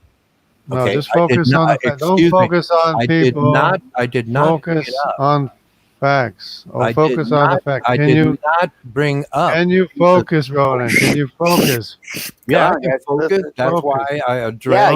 Yeah, use that emotional energy that you talk comes from nowhere, and focus. And you can do it, Ronan. You can do it. You can focus. Yeah. You can put that intention there. And remember, it's mind. It's mind, and that mind has an energy that keeps it going, right? There's something in there. I think it's called electricity or something. But maybe that focused energy. ATP. Yeah, right. Yeah, it could be that. Well, I'd like to know why y'all playing dumb if Jungle Jargon brought up Jesus is Lord, and now you're just being condescending and petty. No way, you're jumping from Jesus is Lord. I know what you're doing. I know what you're doing. Said. I know what you're doing, but again, I accept the fact that he asked me a question. He asked me a question in the chat why you're avoiding Jesus is Lord. But again, you brought it up. We wouldn't have because he asked me in the chat. I am focusing my mind on what's being said. Okay, there we go. He's done with it now. He's over it. Move on. There it is. That's it. He's focused now. We got him right where he wants. He's probably emotionally based right now, even. That has an energy he's got. It's a feeling, Ronan. You have feelings. Of course I have feelings, but I know the difference between my feelings. But you need truth and logic and facts, not feelings. See, whenever people devolve into this, God is an people always complain about atheists creating, always using ad hominems and all that. But this is what it also devolves into on the other side. It is not productive. Put it this way: I do the common courtesy and return the favor. It's not like I start. My nature, and everyone knows it. Hey, I'm very friendly. Just face it, Ronan. You have no facts on your side. You have no facts to support evolution. No, I wasn't trying. You have no facts to support a natural cause. Again, if you can prove it to science, you've got. No, you have to prove. It's your belief. You prove it. You prove the natural cause. You believe in a natural cause. You prove it. No, I don't. Because all the evidence is showing a supernatural cause. No, I don't. An infinitely powerful cause. No, your higher power has no. An infinitely wise cause. No, your higher power has no control over the outcome if we're arguing. Otherwise, we'd all be humble people helping each other. What's that got to do with what I said? Because you say God is all powerful, and I said an infinite power. And your God, like the other gods, have no control over the outcome. No control whatsoever. There's other people with their God, and okay, you all accept it. I accept that. That's of the mind. Again, that's of the mind. Well, I would ask what you're speaking of. What over control of what outcome? What outcome? If God is that powerful, he could control the outcome, and he can't. What outcome? What is the outcome? Is what I'm asking. Outcome, because he would have made us all, again, friendly people, helping each other, but we didn't have that. We don't have that now. You're arguing. So wait, are you talking about almost like a robot? Well, put it this way. If you believe in God, it's your right. Other people believe in their gods, It's their right too. I'm not trying to take your God or beliefs away from you. I just accept it as being part of the mind, not reality, because you cannot prove it in reality. And I can accept that. That's the reality of it all. It's in your mind. Man developed conceptualized the idea of a God because they could not explain the unknown in those days. We know far more in the now today. We'll learn far more in the future. Now, when it comes, I will state, when it comes to, gods of other religions, yes, they will oftentimes, especially I think the Gnostics particularly, will claim that they're the result of they control the weather and all that. When it comes to the Christian God, it basically states that he can control the weather if he wants to, but ultimately he doesn't have to. Well, and everything He comes can from his hold the power sun in anyway. the middle of the air if he wants So to, but he okay. doesn't have to. Well, And all power comes from him anyways. well, Every how power does comes from how the does beginning. that compare to people saying God is all powerful, and if he's not doing anything, he can't be all powerful because you said he chose The not to. the way of him being all powerful is that when he created everything, he created it so that it would stay in as it goes. The sun always does what the sun does. The earth always rotates around the sun, basically. Oh, Or the again, dog always barks. And again. I know what you probably get down. You'll probably start going to like more the naturalistic point of view and say, oh, the sun will eventually blow up or something. But what I'm stating is, when it comes to the Christian God, he himself basically has shown that he can intervene if he wants to. He can part water if he wants to, but he leaves it as it is because he designed it as it was. Okay, so it happened then. Fine, you claim that. I'll accept that, but it's not happening now. Unless Yeah. Well, if you're talking about supernatural claims, of course it's supernatural. Would not be that easy to find at all. okay, that's the mind. Got it. Again, I accept that. And if you're No, the if it makes you, supernatural is not the mind, Ronan. no, but if it makes you happy to believe in that, I'm all for it. I'm happy now. Supernatural is the I'm origin of the natural. The natural is the result of the supernatural. And that's also why I would say any supernatural evidence that we will probably have would be labeled as anecdotal evidence regardless. If anybody were to have an actual supernatural experience, it would still count as anecdotal. You cannot truly go after and repeat the supernatural claims of anybody. right. Again, that's why I accept it as part of the mind. There's nothing wrong with that. There's nothing wrong with that. I don't see anything wrong with that. Okay. But I do understand it's a difference between reality and the mind. Okay. I understand that because Or the mind has to do with the brain. well, the brain is like the motor, the mind And is the motor running, for the example. mind, And like I said, what I was stating that if you were to say there is such thing as a supernatural event and you were never there, you yourself would still never, it would know and say like, yes, indeed it was a supernatural event. It would not be able to be proven that it happened. You would not be able to see it. All you would have is, say, a testimony of somebody, and it would only be coming out of their mouth. Now they themselves witnessed the supernatural event, and it counts as no longer outside the mind. I mean, inside the mind, it would count outside the mind. Now they will remember it within the mind, indeed. and However, they would not be able to scientifically prove it to you. Right. In fact, Right. even when it comes to animals, people have to have a belief on certain animals. You say a goblin shark. You say if you've never seen a goblin shark in your life before, you have to have faith and belief and trust in anybody who shows you a picture of a goblin shark, that thing is an actual animal. Even the scientists that show it, you still have to have faith and belief that they're not lying to you. Well, yeah, they have to be trustworthy.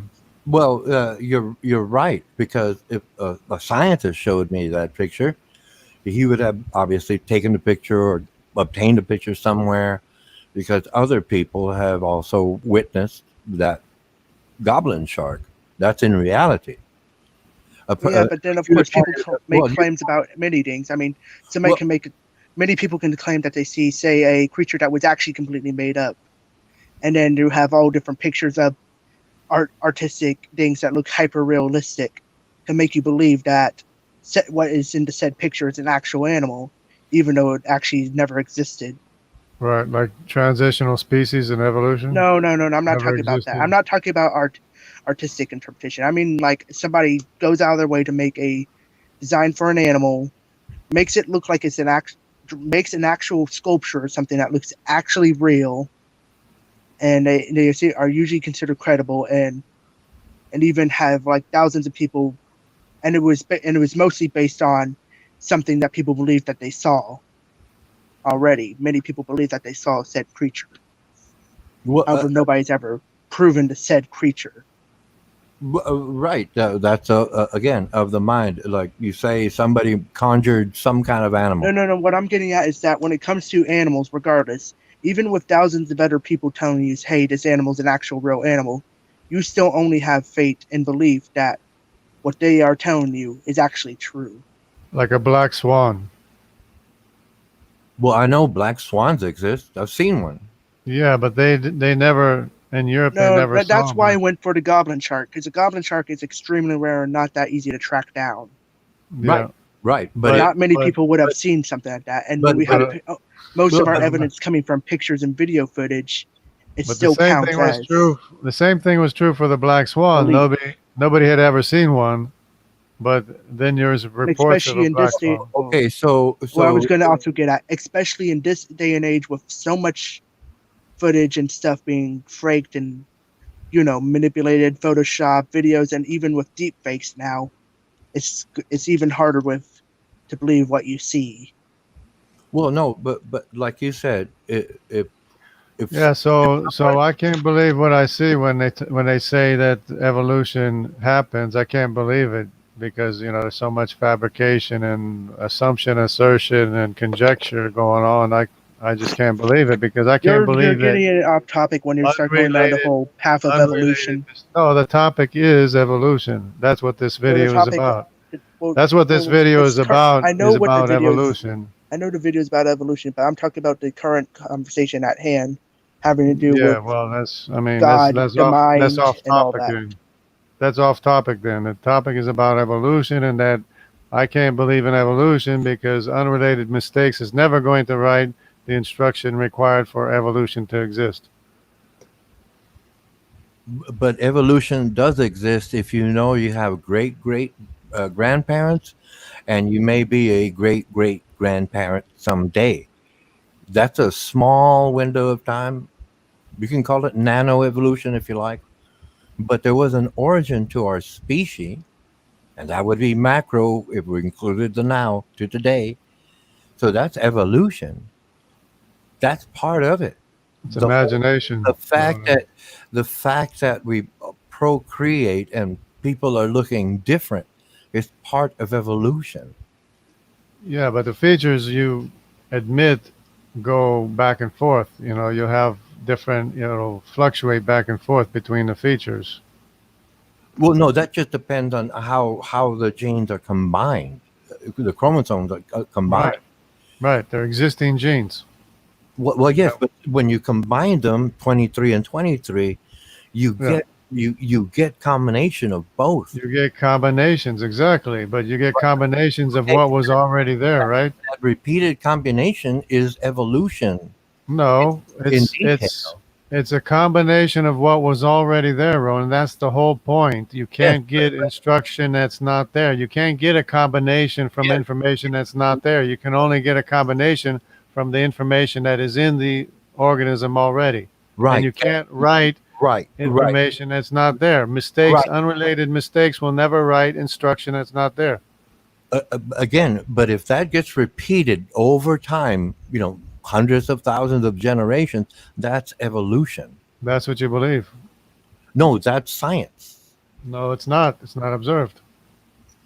It is observed. The issue when it comes to the whole combination thing is that, yes, it would indeed be same information there.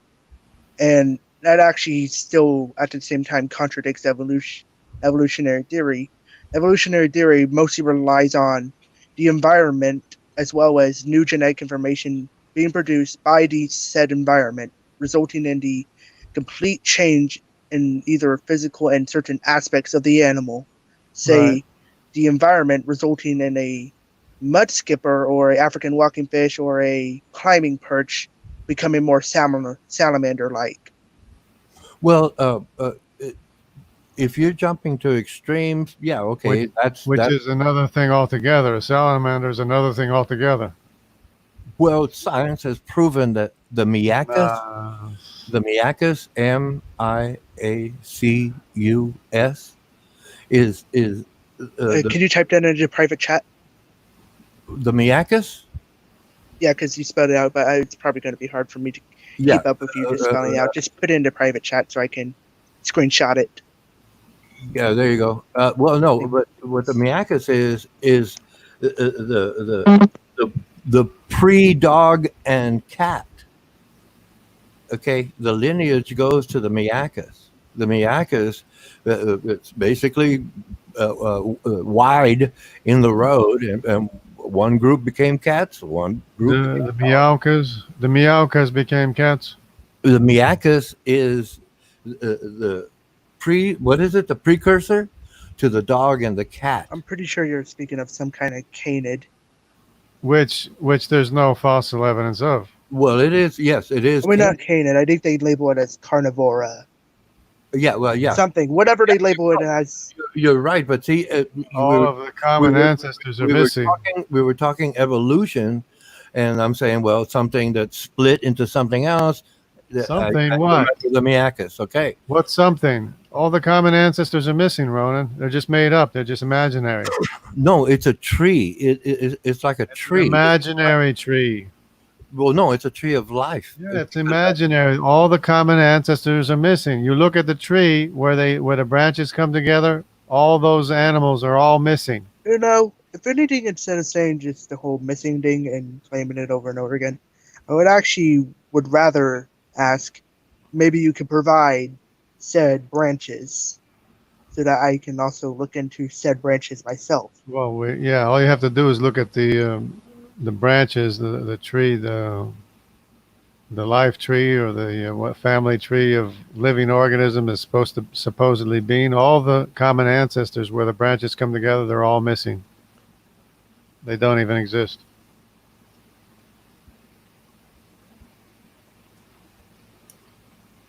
So they've been giving you a line, telling you a story, Ronan, and you swallowed it hook, line, and sinker.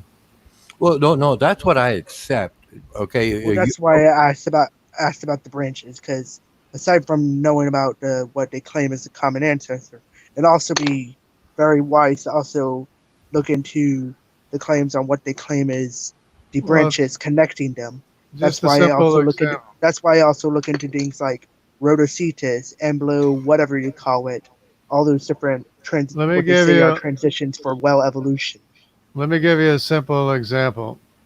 A simple example is they say that we're not a chimp. We have a common ancestor with a chimp. They say we're not a monkey.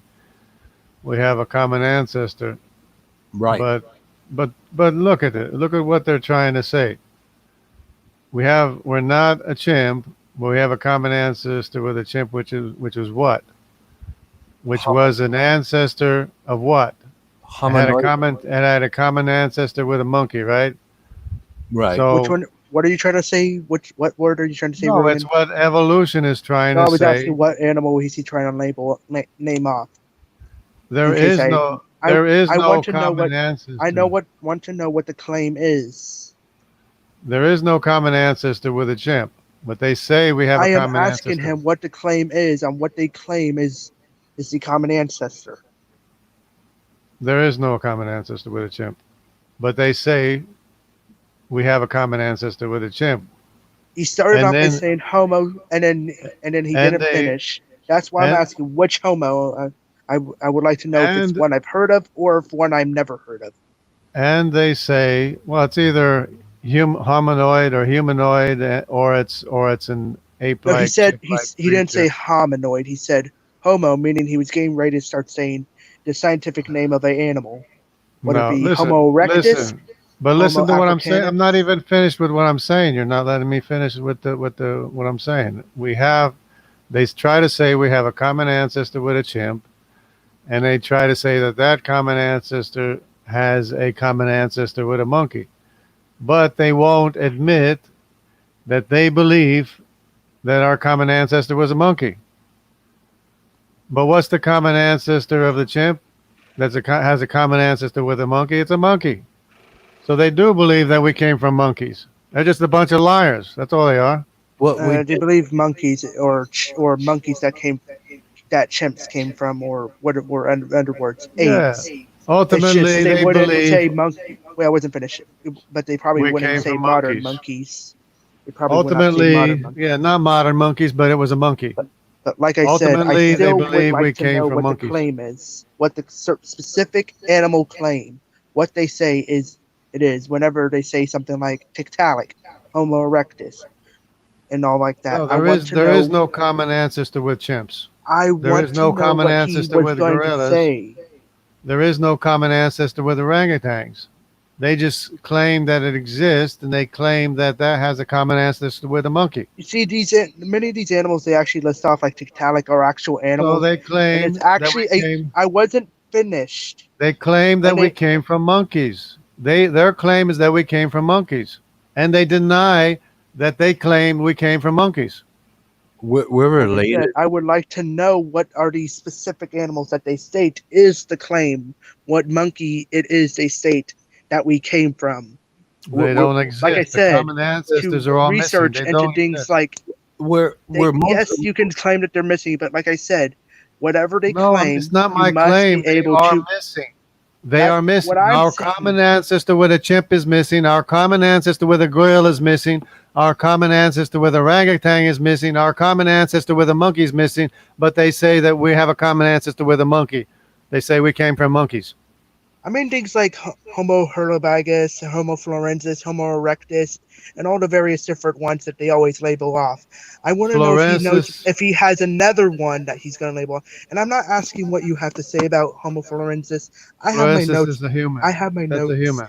and I have my own personal time to study into these animals. I'm not asking for Florensis what is you a have to monkey. say I right mean, now. Florensis is a human, not a monkey. Like I said, I'm not asking what you have to say about it right now.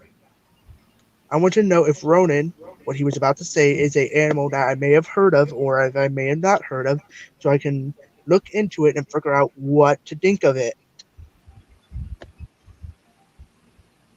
well, we're most closely related to the chimpanzee, and You were about to label off you started off with Homo. yeah. Well, I wanted to say hominoida. Hominoid. Hominoida? I think it's Oh, hominoide. DAE. Hominoide or private chatted again. Private chatted again. okay. Give me a second. Hominid.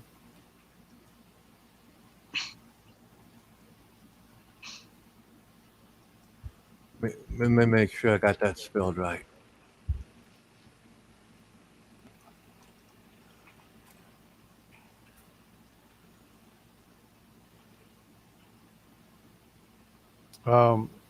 Yeah, so it's all a bunch of conjecture. It's all a bunch of imagination, all a bunch of fantasy with no evidence whatsoever. They don't have any of the common ancestors. They just try to throw something in there and say it's a common ancestor of something else. You know, if it's not living today.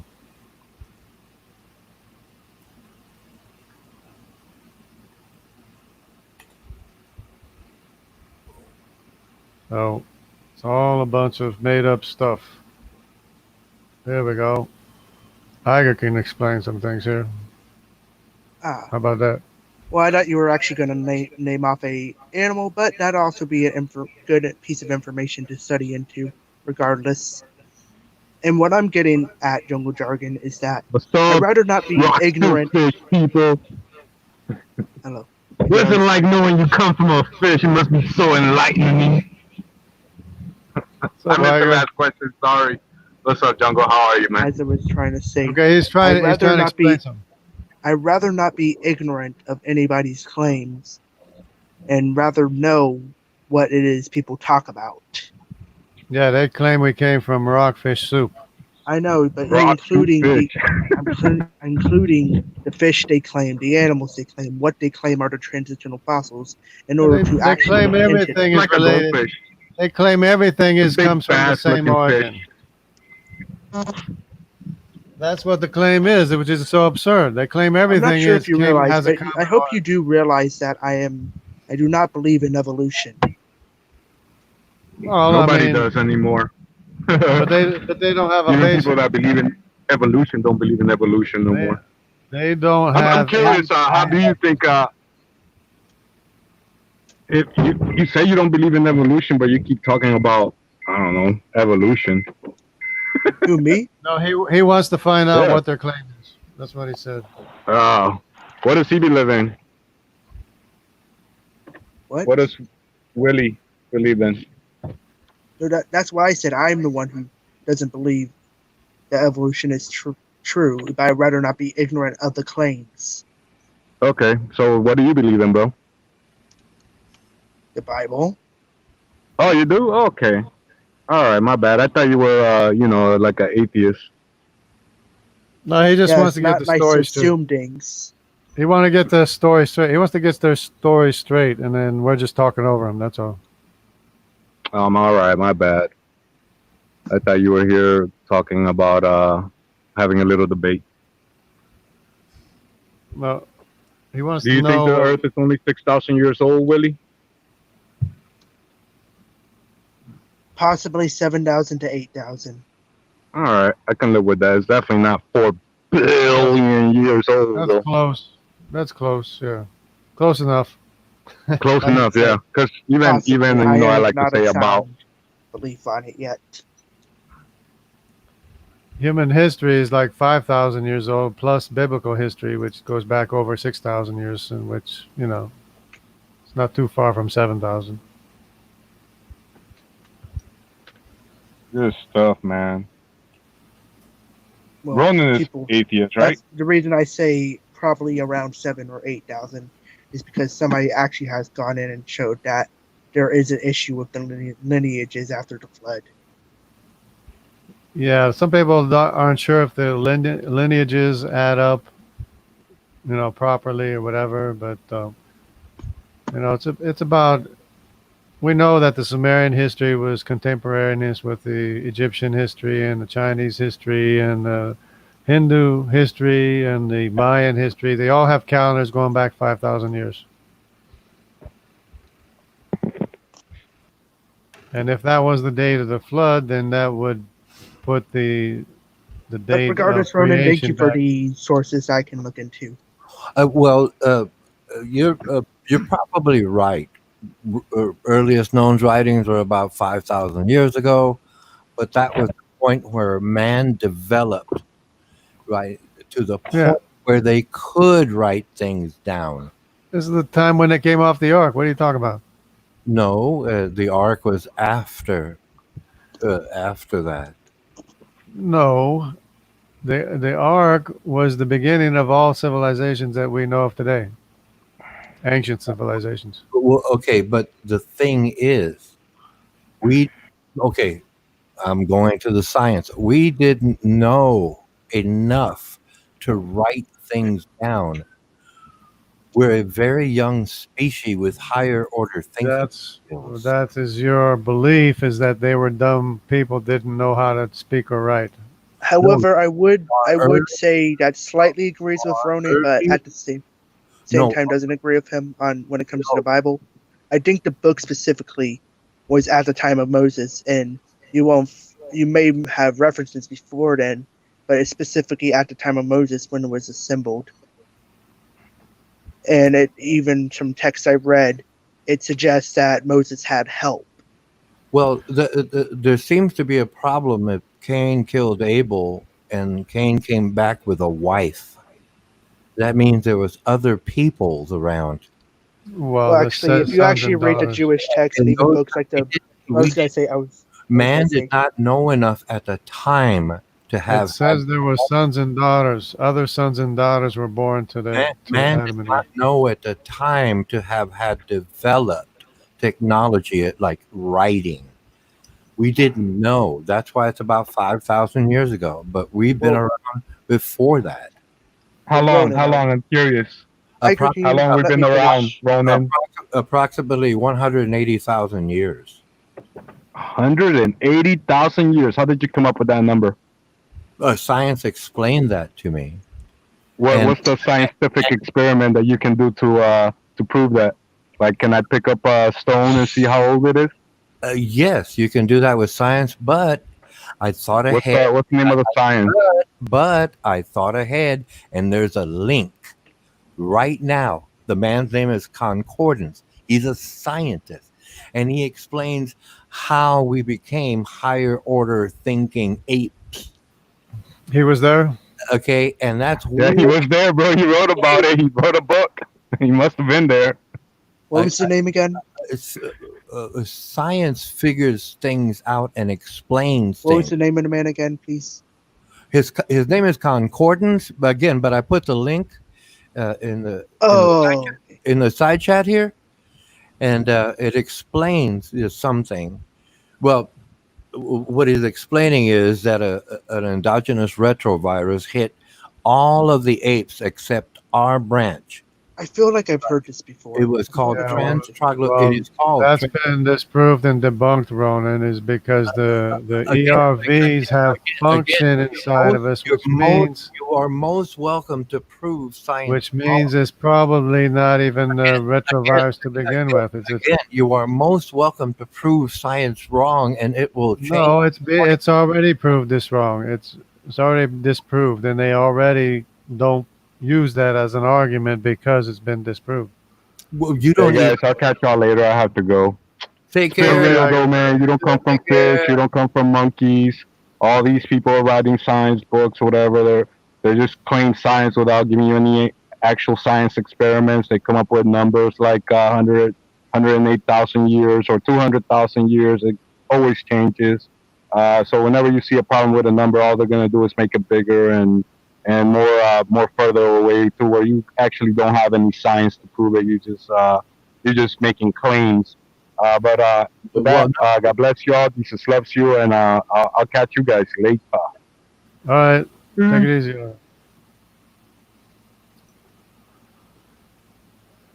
Yeah. Let's see. I actually kind of forgot what we were talking about. Yeah. So the history of mankind goes back Oh, now I remember. to the Something I time wanted to of say the to flood. Ronan. But you can't make up history that's not there. The history that we have goes back to the time of the global flood, and before that, we have the genealogies going all the way back to Adam and Eve at the time of creation, and there is no other actual historical evidence. That's the only historical evidence we have. We as your group. As I was wanting to say, as for, like I said, you brought up the whole Cain and Abel kind of thing. If you actually read like the Jewish text and even books that's considered apocryphal, but it's before Christ, Old Testament, such as the Book of Jubilees, it actually specifies who their wives were, and it states that they were their sisters.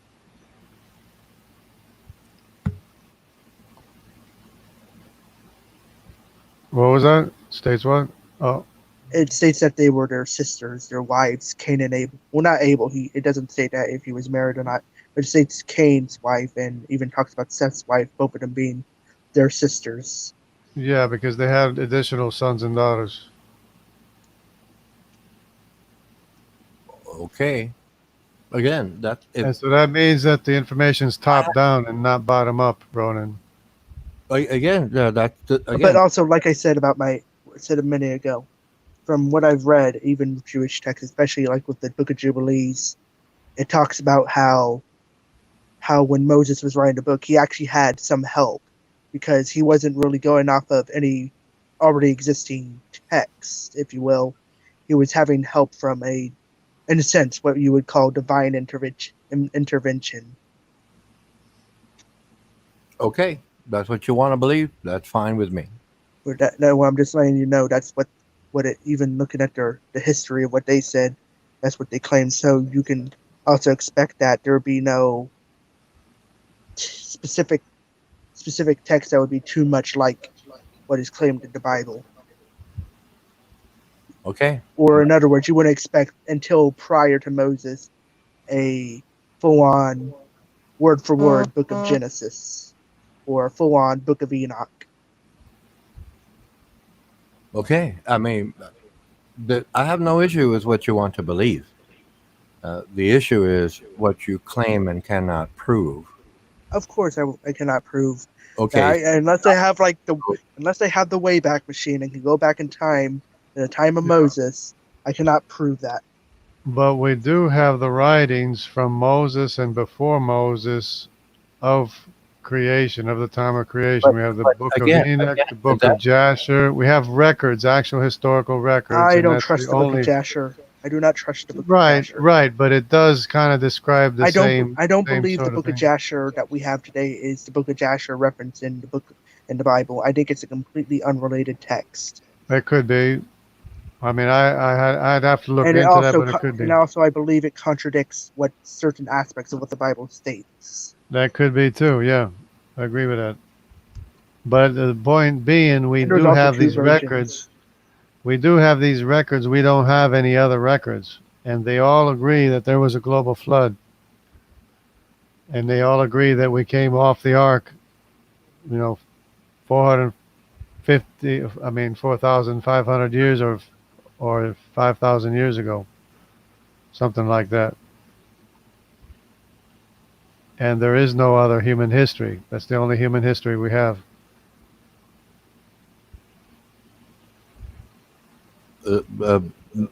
Don't know. There's other lands. No, China and India, they had their history. China's they actually have pretty interesting. China's actually pretty interesting. If you look into Shangdi, it's actually a rather interesting study. and even the Chinese language has the symbols of coming off the ark, the 8 people, and all that stuff. Yeah.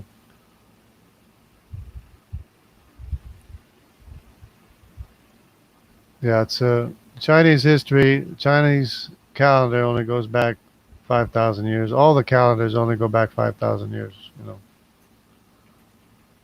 Hindu calendar, Mayan calendar, Egyptian history, Sumerian history. They all go back 5,000 years. They're all contemporaries. However, I do There is believe no. many of these histories do state that there is eras older than themselves. What was that? Is older than itself? Yes. I think particularly regarding the megaliths usually, not all the time, but usually regarding the megaliths in the Cyclopean masonry style. But there is no other calendar or historical record going back more than 5,000 years. Except for the global flood, it has history going back 6,000 years or more. More than 6,000 years. And that's the only evidence that we have, and scientists don't like that Oh, and now I evidence. remember something I was going to ask you, Ronan. Do you know when exactly it was they started saying 65 million years ago for the dinosaurs? When they started saying it? Yes. Yeah, well, I don't recall, but I know how they figured it out. Well, I know how you can say that they figured it out. You can say carbon-14 dating or carbon dating, radiocarbon dating, zinc, zircon dating, phosphate dating, and all the other different kinds that they state. I know of that. Or they can even just state that the rock layers. But I was just asking what exact time did they start saying 65 million years? Because I wanted to try to pinpoint certain aspects on the timeline. Well, it's whenever they figured it out. I don't know when they figured it out, but I do know they use science to do it. You believe? No, I know because they explain it.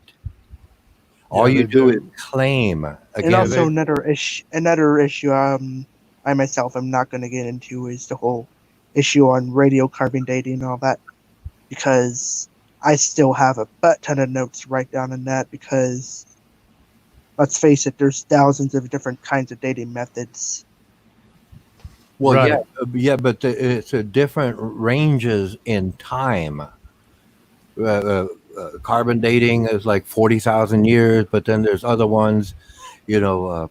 Well, that's why I said. That's why I listed off several other ones. Well, no, Right. but I there's know other there ones was that thousands go of into other ones. no, there's other ones that go into the millions of years and billions of years. So, I know of that. well, yeah. So again, if science is explaining something, But that's why I said I cannot make any claims on it as of right now because I still need to do my own research into that. oh, okay, fair enough. You know, I'm not saying you're wrong or anything. I myself do not, rather not start talking about certain things I am not prepared to start talking about. Oh, okay. And So, a great example would be I am not currently ready to start talking about on the issue of the empty tomb due to the fact that I have no notes on it yet. Yeah, and there's many additional methods of dating, most of which are indicative of a young Earth and not millions of years. okay, okay. I mean, And if you have an institute that and shows that, fine. But there's contamination. There's a whole bunch of I issues. mean, there's a whole field of knowledge worldwide that is agreeing, consensus about the history of Earth. But it can't contradict known human history. That's the point. You have to learn known human history before you try to do science. Because if No, your science contradicts no, known human history, if your science contradicts known human history, your science is wrong. That's slightly And off you're when it comes to the evolutionary theory because for the evolutionary theory, there's a point in time when there is no more recorded history and that they start using specifically rocks and stuff for yeah, dating except methods. whoa. Wait. Volcanic ash, diamonds, Hold. and everything else. Whoa. The fossils are what was buried by the global flood. So everything that is a fossil was living at the time of the global flood. okay, I disagree. Again, you just I slightly disagree on that claim because I do not think every single fossil on the Earth is the result of the flood. Every I think single some of them fossil are the on result Earth, of some local floods. every single fossil on Earth is the result of the global flood, except possibly the uppermost fossils, but which usually decay anyways, because the only thing that preserved fossils was the global flood. as I understand it, Moses took two of each creature. So we would have dinosaurs today and no fossils. Unless they died out, Well, if they died off, but but they according, are I will fossils. say, Ronan, when it comes to that claim with the whole dinosaur thing, some people claim that there's some around, some don't. It's iffy on that, and regardless, when looking at what many, of course, creationists state, and even looking at some of the dragons that seem to be very much similar to dinosaurs, it would suggest that humans hunted them to extinction, just how we did the mammoths and various other animals such as the megagallian, the dodos, etc. well, again, the way I look at that Moses situation, Moses took two of each. It also wasn't Moses. It's wasn't actually supposed to be finished. Noah. Sorry, I'm correcting I you right wasn't now so you don't mess up. I'm saying, Ronan, I'm not trying to be rude about what I'm saying is it's actually supposed to be Noah, not Moses. Again, the way I see the Moses story, taking two of each kind is only the kind that he knew in his area. He wasn't going to take kangaroos. They weren't there in his area. So he took whatever is acceptable according to scripture and left everything that was How do not. you know that, Ronan? How do you Okay. know? Wait, I would actually Wait, have wait, a wait. better way to access this That's claim. all they knew. They weren't reporting about. Both They both weren't Wiley reporting and about Ronan. Sri Lanka. Hey, in hold the it. Bible. Both The you guys, kangaroos Wiley had and Ronan. the kangaroos Both had you guys. plenty of time. The kangaroos had plenty of time to get to Australia. The marsupials had time to get to South America and Australia. And the lemurs had time enough to get to Madagascar because the continents only broke up 100 years after the global flood anyways. Right. And both of you, if you've known JJ for a while, the one thing that he has done extensive research on is the global flood. And he's proven a sediment layer around the globe.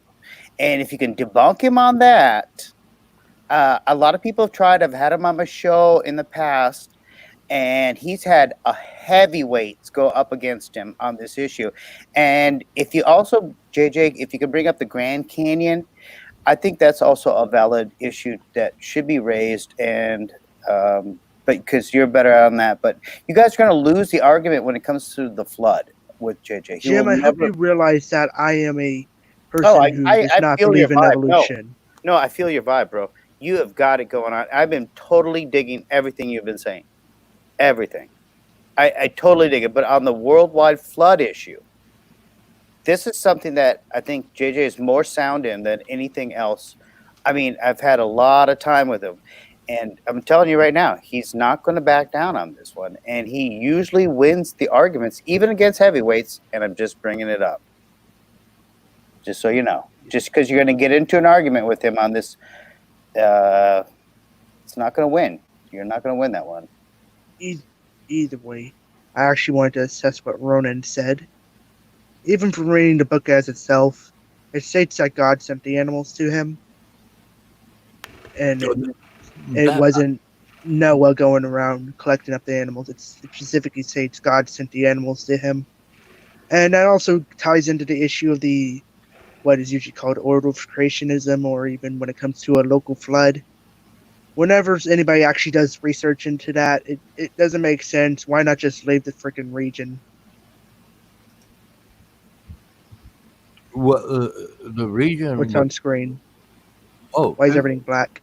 This is Grand Canyon. Cool. This is the Grand Canyon here. I see nothing. Well, I see a lot of strata there. Yeah. See this line here? Yeah. See, what I see is I see a quick flood just draining out real quick and just scouring the earth. Yeah, that too. Yeah. But this line here is the great unconformity.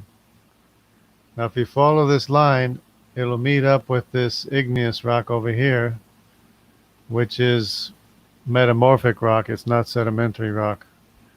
So everything above this great unconformity line here is from after the flood. Everything before it, including these sediment layers here, are from before the global flood. These layers here before the global flood don't have fossils in them. They have like maybe microbes or something in the upper layers, but they don't have any fossils. The fossils are all in the sediment layers above the great unconformity, which is the result of the global flood, which broke apart, the continents broke apart 100 years after the global flood. I disagree. You know, yeah, but disagree. Why? Because if the global flood happened, and that is a result of the global flood, it wouldn't make sense because there'd be far more Grand Canyons. No, they're all over the world. That's actually a bit of a bad claim right there, because there actually is thousands of canyons much bigger than the Grand Canyon. I would not use that as your claim at all, Ronan. Yeah, but I'm leading to something, please. And the other thing you have to understand is that this is a mile deep here, but above this in the foothills, above this, there's additional layers on top of these layers. These are not the only layers. There's mega sequences. This is like the first mega sequence. The point I'm trying to make is that you, Jungle Jargon, put up a graph of a cross section of a geologic column. It's a picture. Okay, fine. A picture? A photograph. A photograph. And on that photograph, it was denoted in the millions of years. The further you went down, it is more millions of years. No, they don't have dates stamped on it. Excuse me. Excuse me, Ronan. They don't have dates stamped on it. But that's the picture you showed me. It shows the delineation between strata in the millions of years. Where does it say that? In the picture that you put up some hangouts ago. Well, no, that's a claim. I was showing you their claim and how they claim that there's like No, 400. no, They you didn't. claim there's 400 million No, years between these no, layers. no, you didn't And realize it until both carnivorous ape and myself what do you mean pointed I that didn't out. realize it, Ronan? I can read. Carnivorous ape agreed with. No, Ronan, stop making things up, Ronan. What- Come on. I just dropped the name No, of the no, no, person. no, no, no. Don't even try that, Ronan. Don't even try that. As Why? if I didn't know what the claim was. I was showing you what the claim was. So No, you. don't even try to say that I didn't realize it. Well, no, because we had to point that out to you. The No, same. you did not, Ronan. Stop saying that. You didn't have to point that out to me. I already We knew it. pointed it out to you. No, I already knew that, Ronan. No, you didn't. The Yes, same. I did, Ronan. And I was explaining why it was not true, Ronan. Because these are consecutive layers, water deposited layers, one on top of the other, mega sequences stacked like pancakes on top of each other, proving that it wasn't millions of years, because millions of years would have washed all these sediment layers into the ocean already right now. 15 million years would have washed everything into the ocean. There wouldn't be any sediment layers left or fossils, Ronan. So don't give me that nonsense that I didn't know they were claiming millions of years.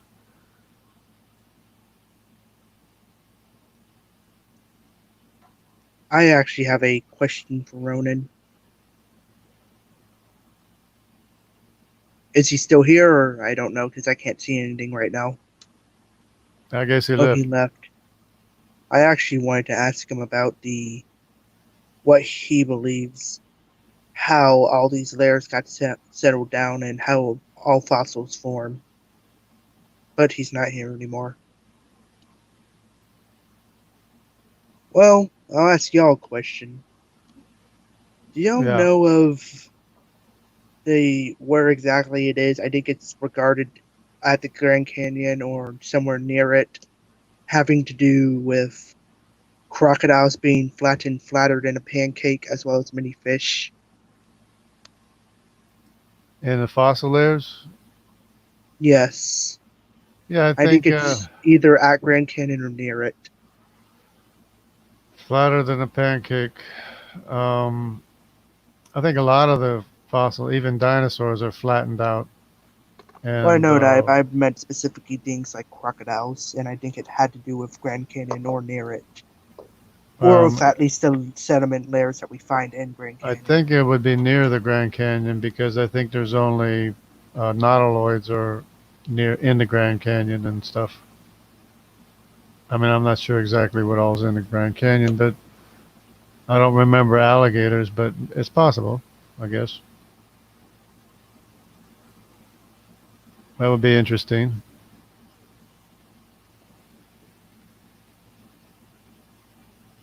Because, well, either way, like I was gonna ask, I wanted to figure out if what he had to say on how fossils were formed, whether or not he would even agree with his own consensus. Well, actually, not his own consensus. What is actually stated in science, and even people like I think Oxford even say about it, BBC and all of them. Yeah. I mean, yeah, they see. Actually, the creationists disagree as to which layers belong to the global flood. Now, they might claim that these layers existed before the global flood, but they can't really define a region where which layers are from the global flood. They think the upper layers are from the global flood in the foothills or something, and they were trying to figure that out. But the reality is that everything above the grade in conformity is from the global flood because these are huge boulders in this area here in the sandstone layers. There's huge boulders mixed in like a couple stories high, and the continents broke apart 100 years after the global flood, and these layers extend from one continent to another, which I could also show that they extend from South America to Africa and from America to Europe. And if that's the case, then it would be, and they match up too. It's not just that they extend from one place to another, they actually match up as being connected together. So the sediment layers were deposited, all of them, and they broke apart 100 years after the global flood. And the proof that I have of that is the glaciers in India going from south to north in India, because India was connected to Antarctica at the time, 100 years after the global flood. Then it broke apart. Then India went up to where it's at today, which is not very far away because Africa was connected to Antarctica too. But the glaciers, the glacier markings are on top of the sediments deposited by the global flood. So it proves that India was connected to Antarctica after the global flood, and the breakup of the continents 100 years after the global flood. In the days of Peleg, like the Bible says, the Bible specifically says the earth was divided in the days of Peleg, and it also cut in half the lifespan of the people in the days of Peleg at the same time. And people separated, isolated into family groups, and that's why they started speaking their own languages. And then they spread out. But the animals had already spread out all over the Wait, world. do you mean like Pangea? Well, it was like Pangea, but it didn't break apart until 100 years after the global flood, according to the Bible and according to the evidence of the glacial markings in India and a whole bunch of other indicators. So wait, do you mean like actual continents separating, or do you mean land Yeah. bridges going underwater? No, you mean the mid-Atlantic ridge? That was where the continents were joined together, North and South America to Africa, and North America to Europe. I'll look into that. Which even then, when it comes to animals like lemurs, it'd actually be pretty easy for them to get to Madagascar. A thing called vegetation rafts. Yeah, but you can't explain how the jaguar got separated from the leopard. The jaguar in South America got separated from the leopard, and the greater grison got separated from the honey badger, and the aardvark got separated from the African ant bear.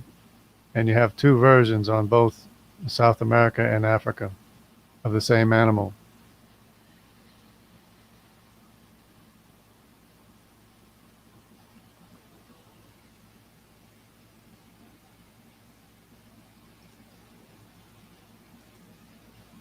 So there's a lot of evidence besides the fact that the Bible says the earth was divided 100 years after the global flood.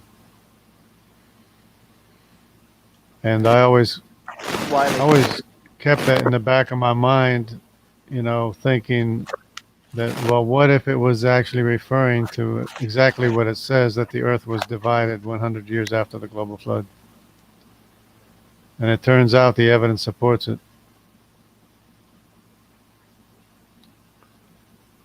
So it's not just something, Jim. It's not just the lemurs in Madagascar or the kangaroos in Australia. It's also the greater grison in South America, the jaguar in South America, and the aardvark in South America was separated from her counterparts in Africa. Oh, I know. What I meant was specifically the lemurs. Even if they couldn't get on like a land bridge, they're still vegetation rafts, and they're small enough to get onto those things. Yeah, but it is a huge distance from Africa. It might look close, but it's really a huge distance. I know. And like I said, vegetation rafts are actually considered actually do exist, and they actually do result in many animals getting to different locations. That's why some people are actually afraid of rabbits coming to Australia through vegetation rafts, or even a climbing perch. Right, but it's not needed. It's not necessary. That's what I'm saying. Of course, it's not necessary, but like I'm saying, it is still a factor. So we don't even have to appeal to vegetation rafts for animals getting to South America, because South America was connected to Africa. No, I didn't say South America. I meant the lemur just in Madagascar.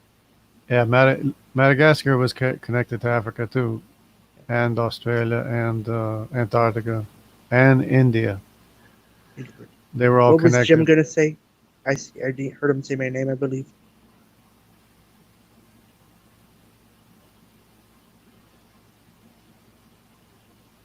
You got anything for us, Jim?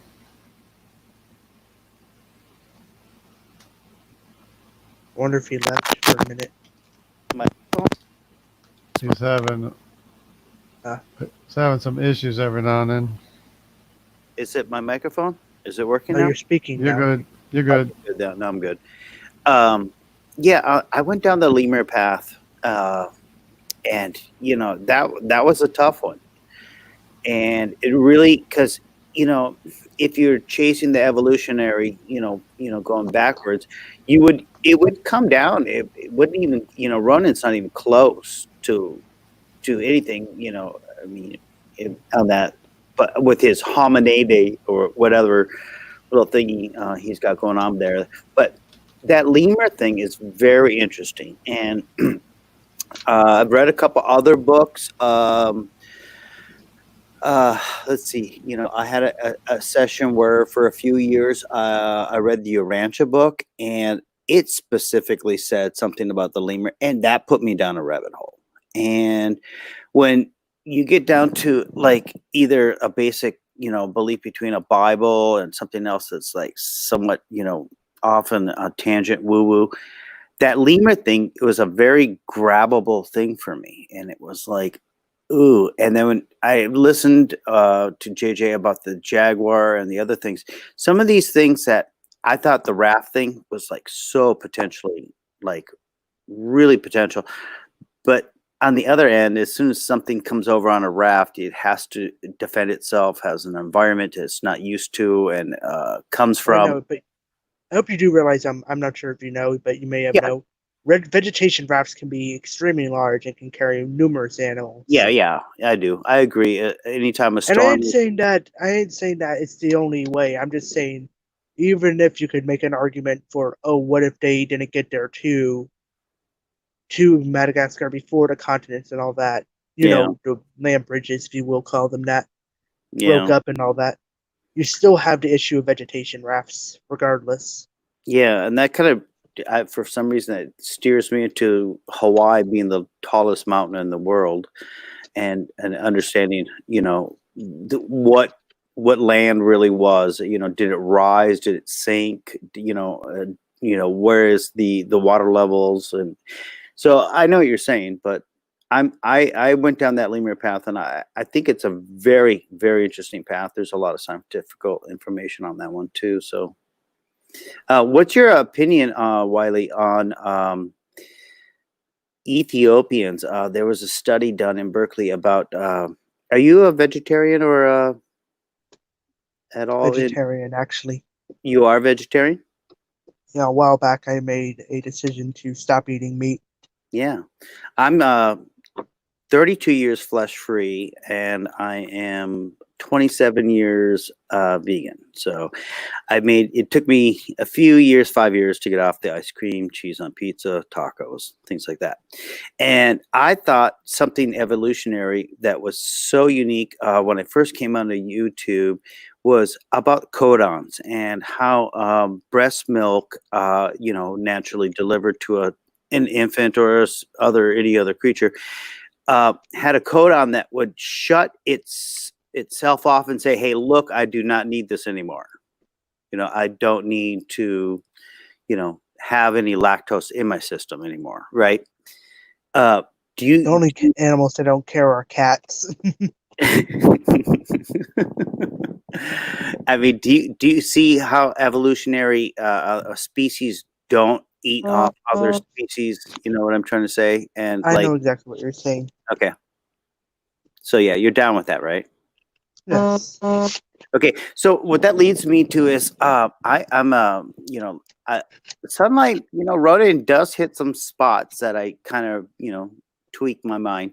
But I would consider sunlight a form of a programmable energy. You know, like he was saying, like photosynthesis came down, it accumulated, is his word, energy, and that would be able to sufficiently provide its own, you know, response to the environment. I don't see that at all. I think, you know, the creation aspect of it is, you know, much more viable as far as, you know, how plants evolved, excuse me. But are you along with that too, as far as, like, in other words, like if something did crawl out of the ocean and it was the first thing, I'm just throwing this out there, there would not be a predator upon the land. When it comes to the first, like something crawling out of water being Yeah. first thing, Right.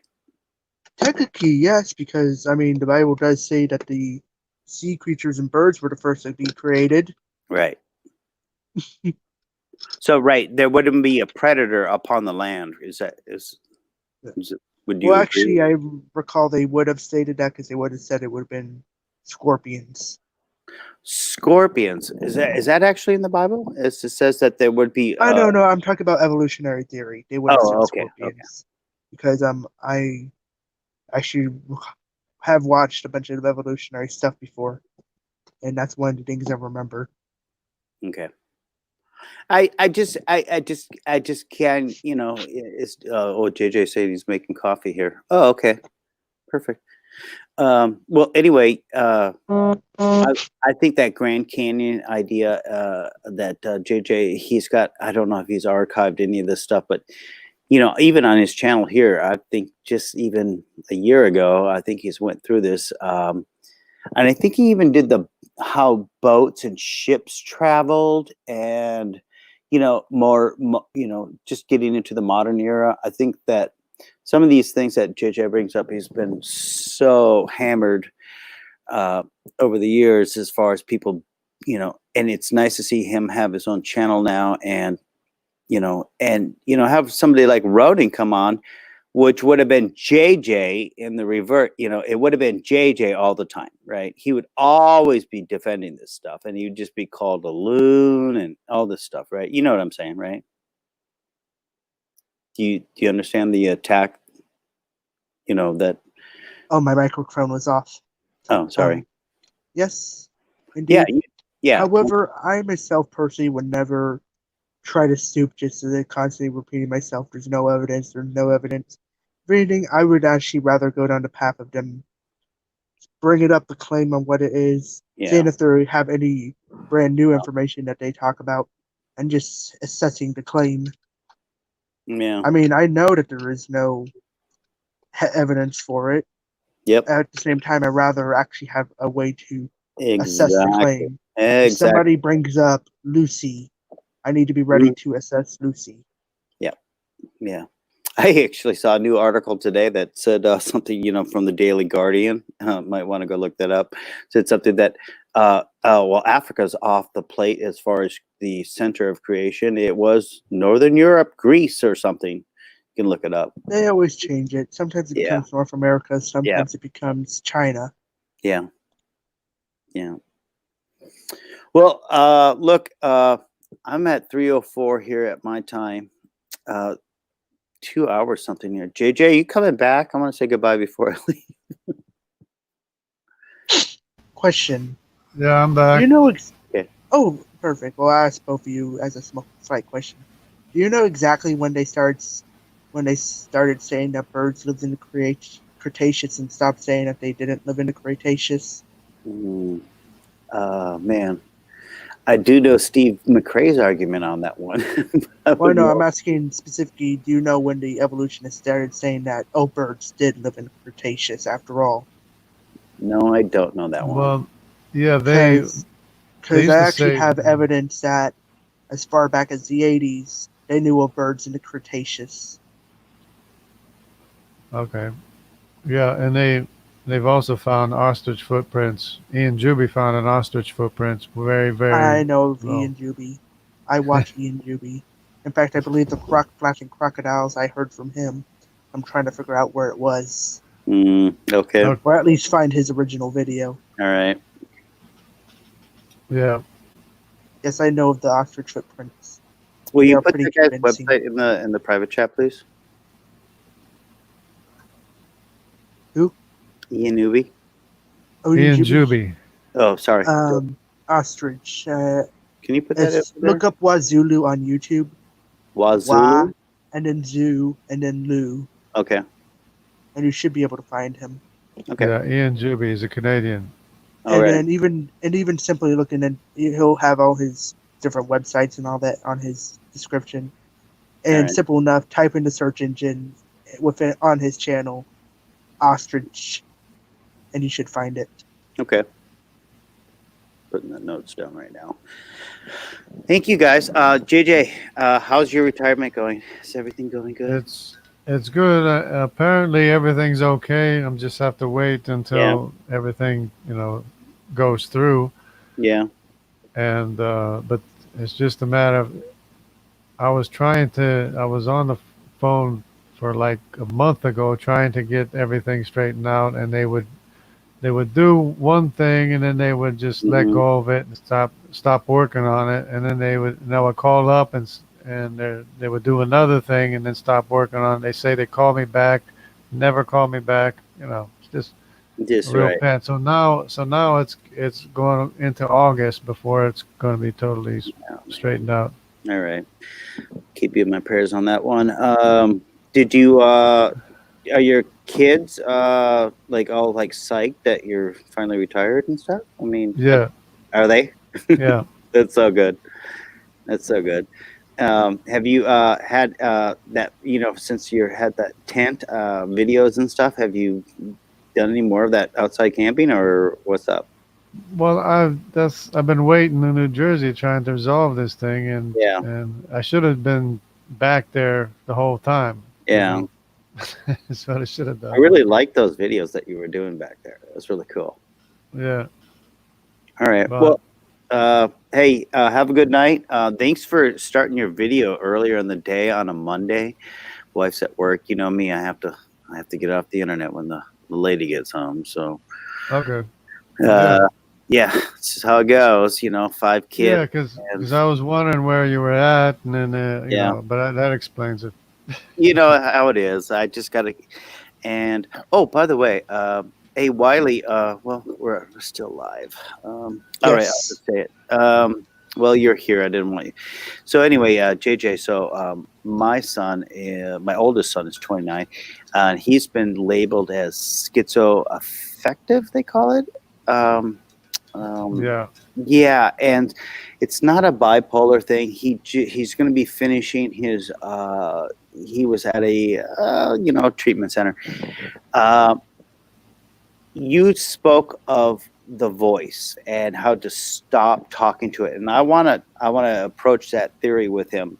Yeah, he's coming back August 3rd, and I'm really concerned about like he, just give me some help here. Is there a possibility that this whole thing could be a possession thing, that like he, you know what I mean? It's like lower. It seems an awful lot like it's demonic and oppressive and everything, but it doesn't really help to frame it that way. Okay. The way you really have to see it is that it's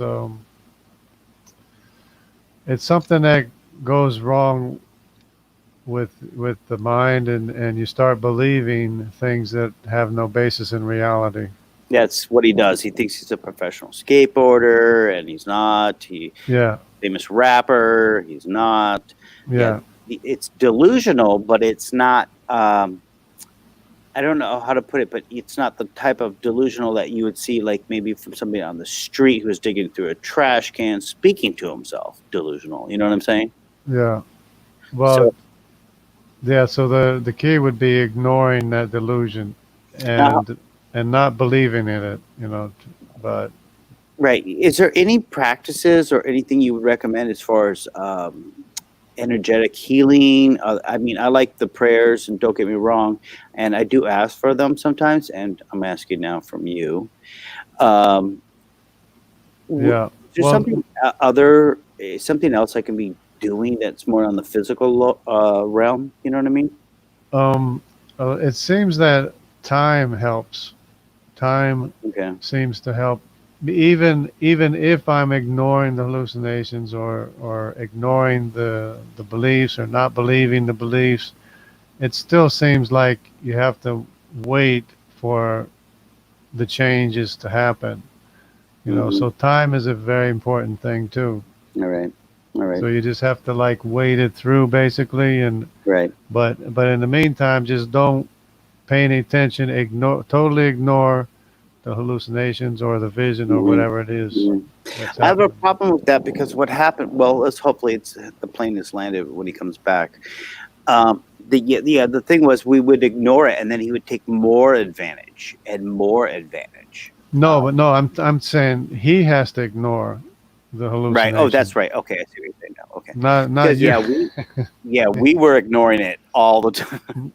No, and don't encourage it either, because some people try to encourage it and say, "Oh, he's got his pet friend. He's got a pet friend. It's okay. You can have your pet friend." No, Yep. And no, every that's once not. in a while, you're right. I would catch myself, and you know what?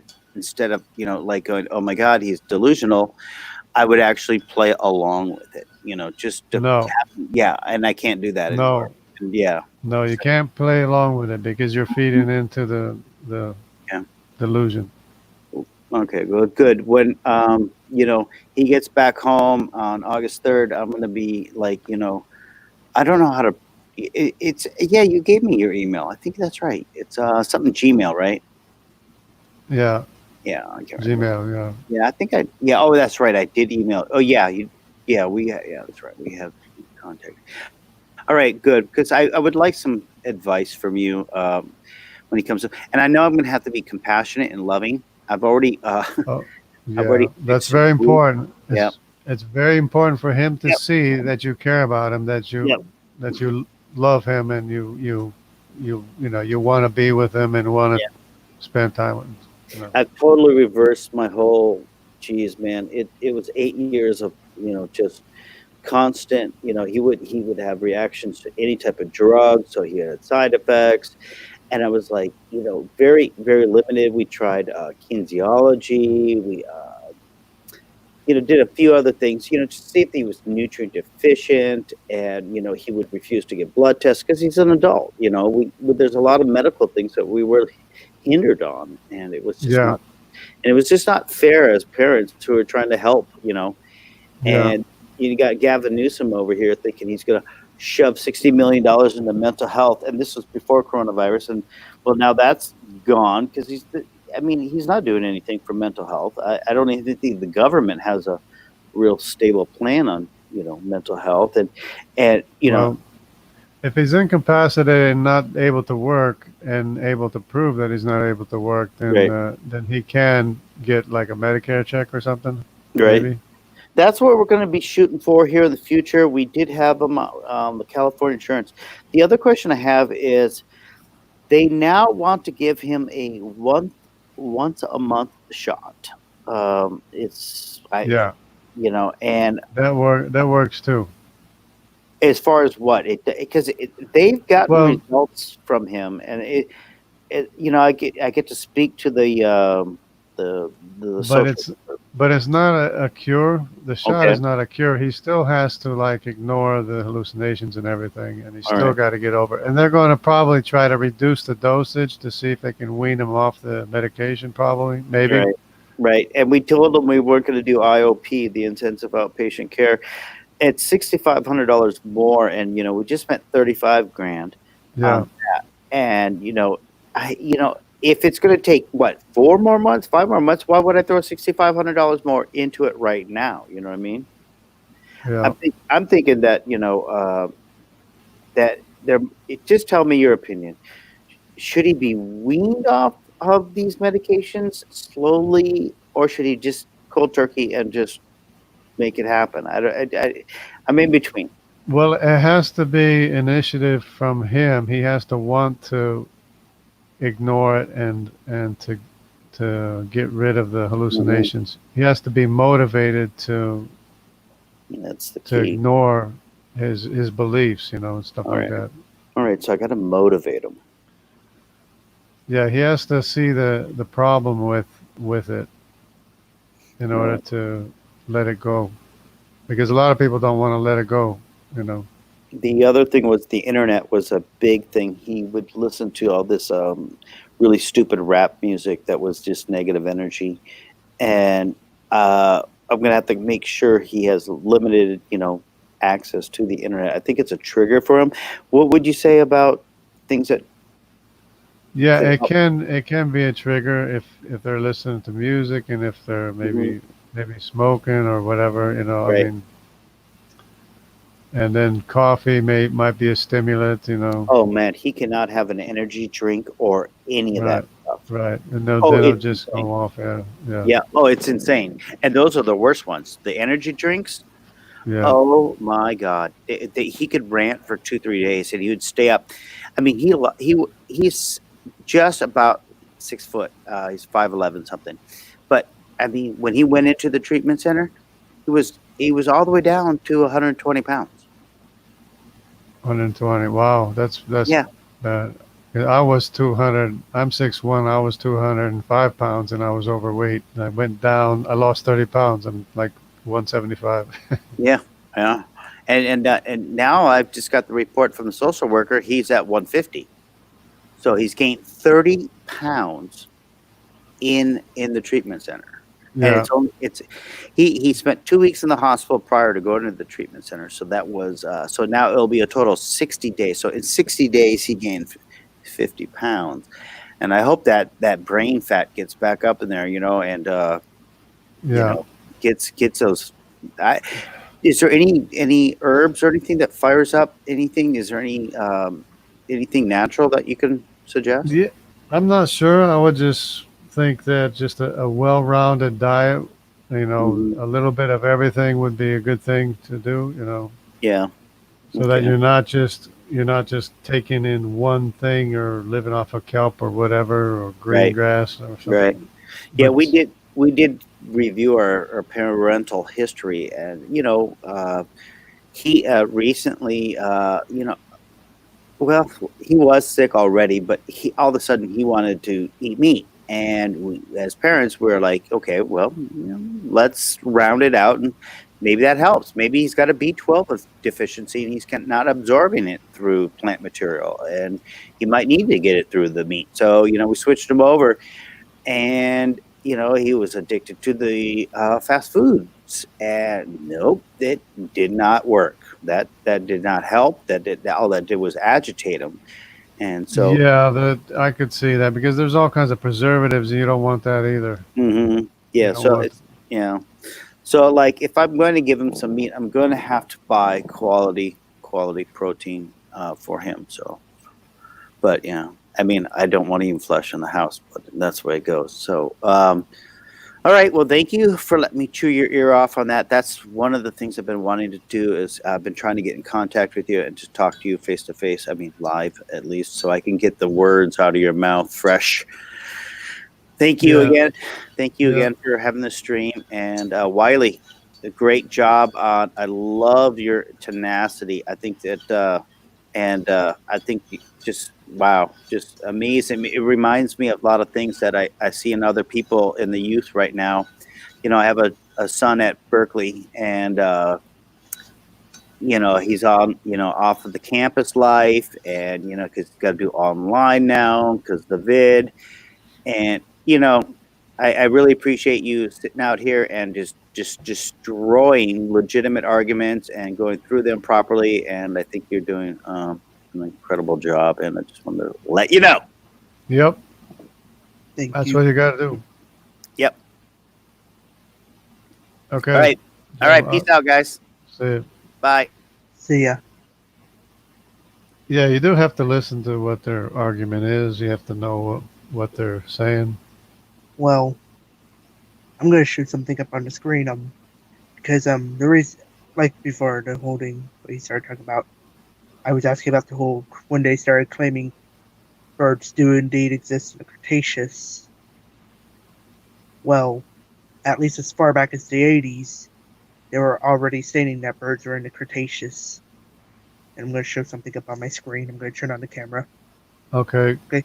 Can you do a screen share, or do I have to stop? It's a straight up book I have, physical book.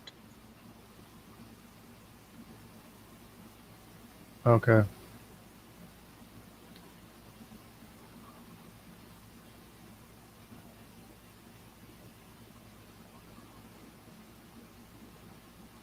Okay, there's a little bit of glare.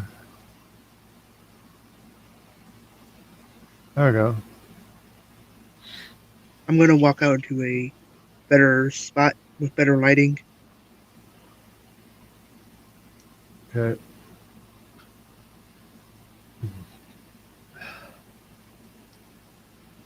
So they knew about the birds way back in the Cretaceous a while ago. Almost focused.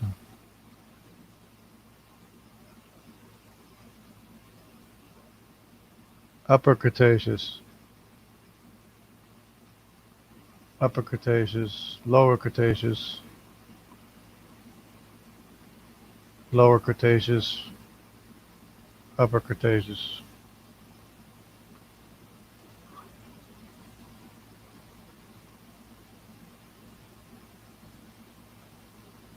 Revised edition. James Fisher.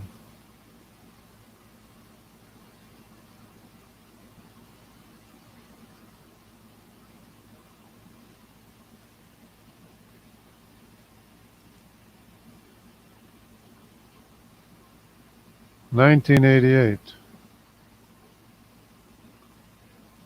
Okay. That far back. Yeah.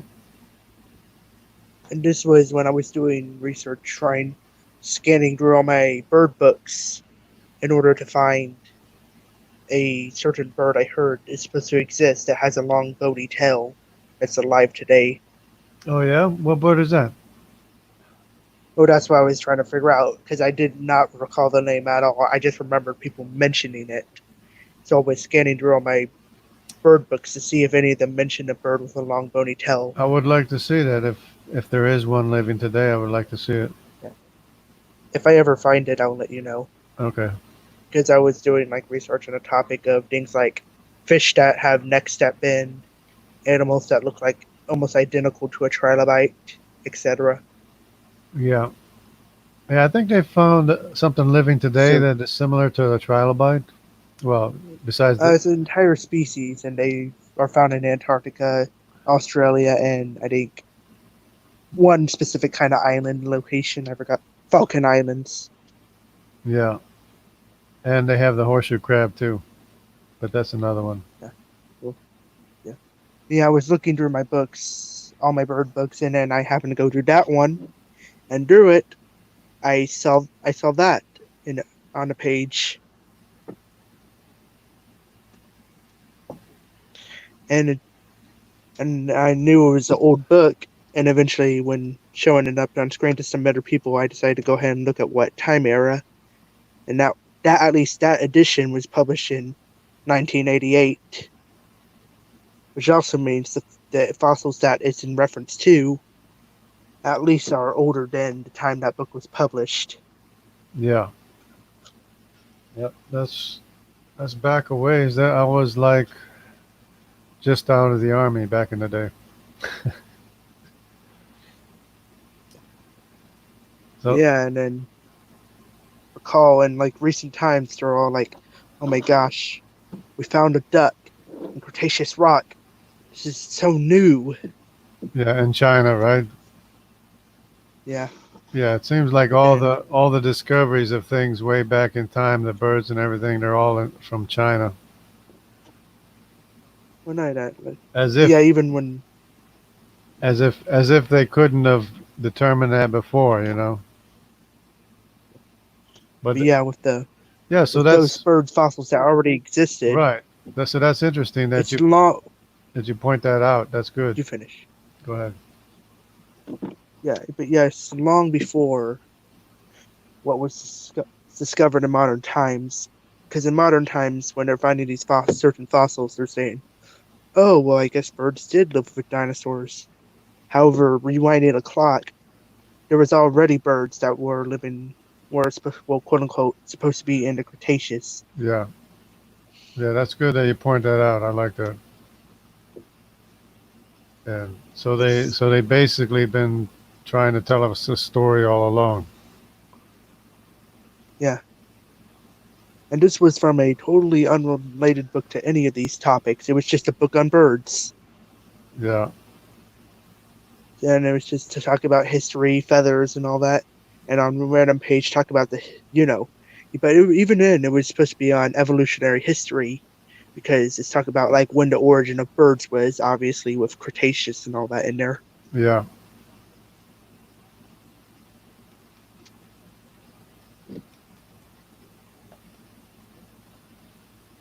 Yeah, it's rather interesting. In fact, one other thing I remember I took a screenshot of, I still need to look into, which is Triassic tracks of egrets, and they have skid marks. Yeah. Meaning that they were landing. Yeah, it means that, yeah. And then, of course, like you brought up, what they attribute to Baropezia in Nova Scotia resembled that of ostrich tracks. Yeah, and what layer was that? Carboniferous. Carboniferous, yeah. That's the first layer. Carboniferous. I think this was timed specifically with salamanders and giant bugs, I believe, that they claim. Yeah. That's like pretty much the first layer that was put down.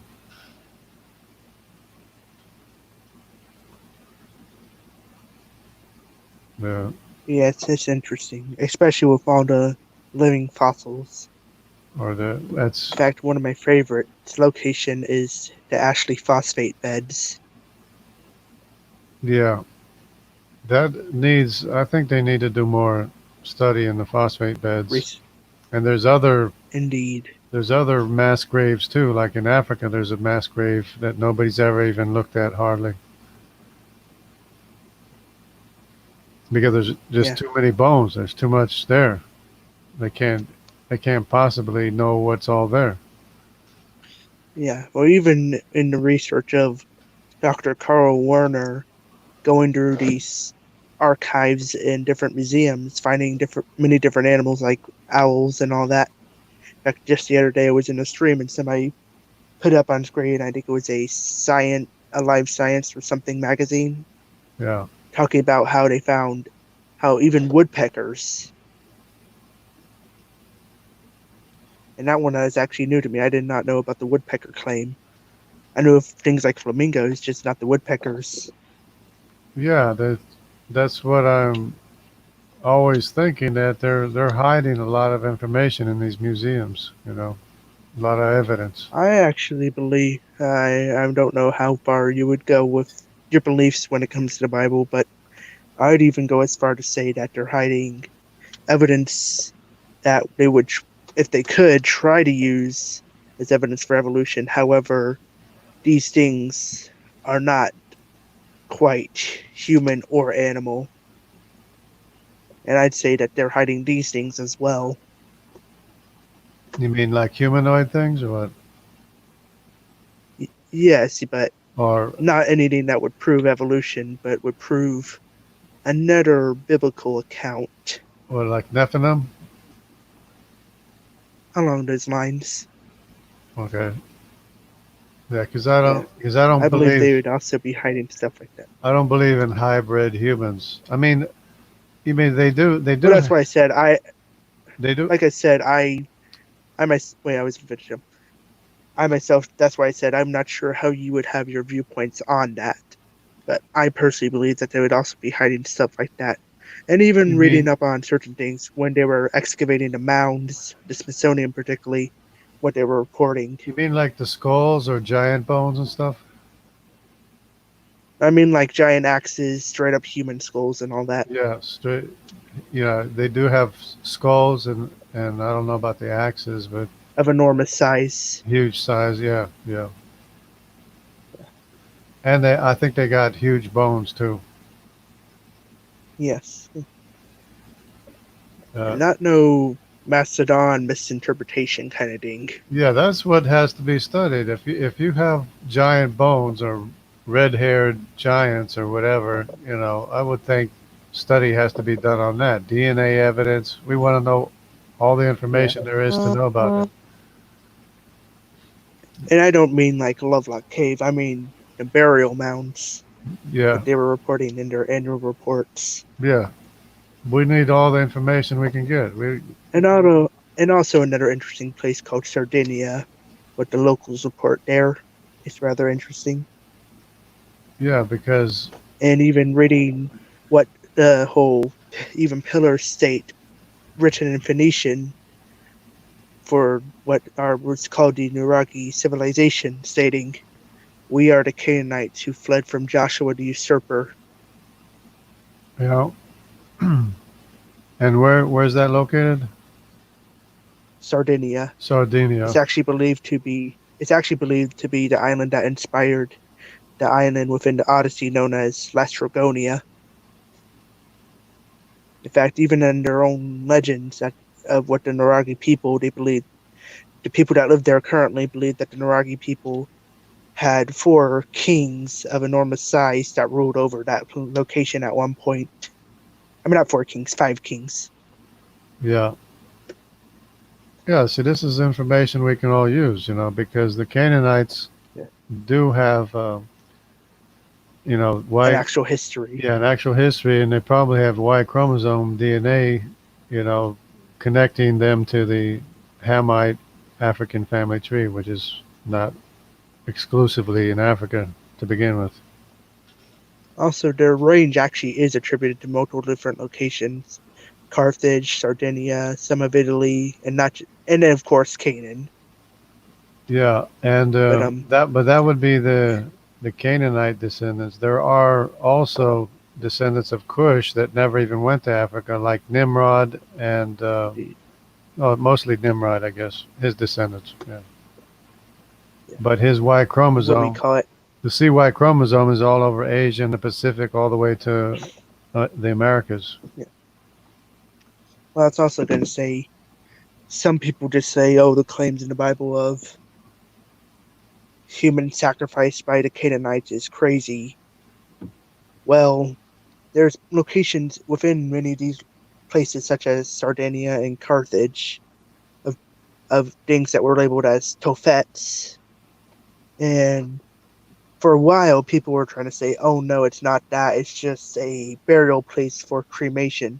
However, studies done in places like Oxford have shown that, as well as discovery of new slabs and writings, have shown that these pots are indeed actually filled with sacrificed human remains of young children, Confirming what as the well as Bible, some animals. confirming what the Bible says about it. Yeah. In fact, even when you do research on Baal, people say he's a fertility god. And if you know anything about fertility rituals, one of the rituals, if they were having trouble with fertility or not very many children or people were constantly dying, they would sacrifice a child so that they would be better at fertility to a fertility god. Yeah. And interesting enough, these inscriptions state sacrifices or offerings to Baal or one of the many other Canaanite gods. Yeah. And then on the ones with animals, it's labeled substitute. A substitute sacrifice. Wow. Yeah. And then on the slabs that they discovered, they found things saying, "The gods have answered my prayers," and all that.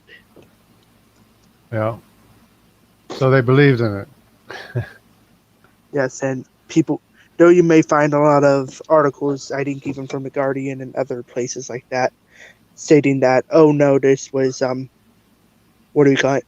Oh, this was just a kind of cremation for animals and children and all that." However, studies done from places like Oxford have shown, no, in spite of what we once believed, these were indeed human sacrifices. Yeah. Well, I appreciate your studies. They're pretty extensive. Mhm.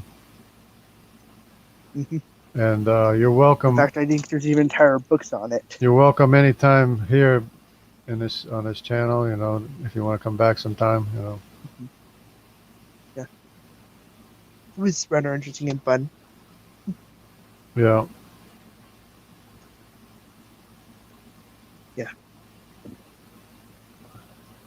So, is there anything else we're going to talk about, or how's that going to go? I guess that's about it, unless you have something, you want to talk about. I'm Can't think of anything. pretty much talked out. Just that Oh, go I ahead. just thought of something.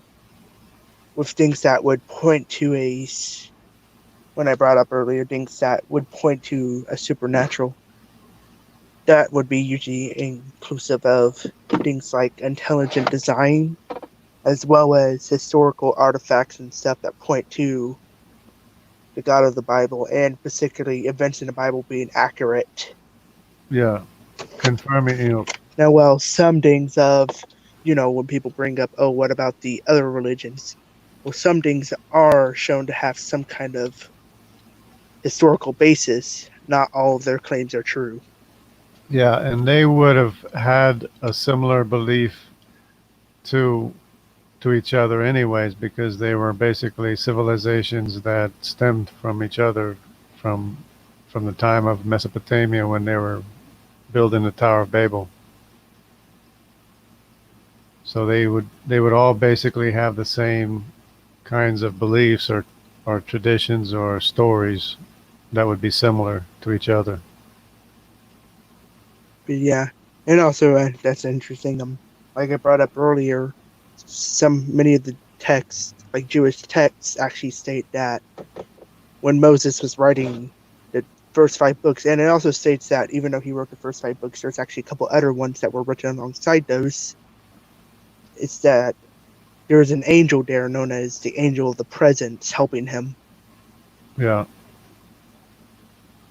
And in fact, it states that he was the one specifically that showed them the outline of the different years and all that in the flood.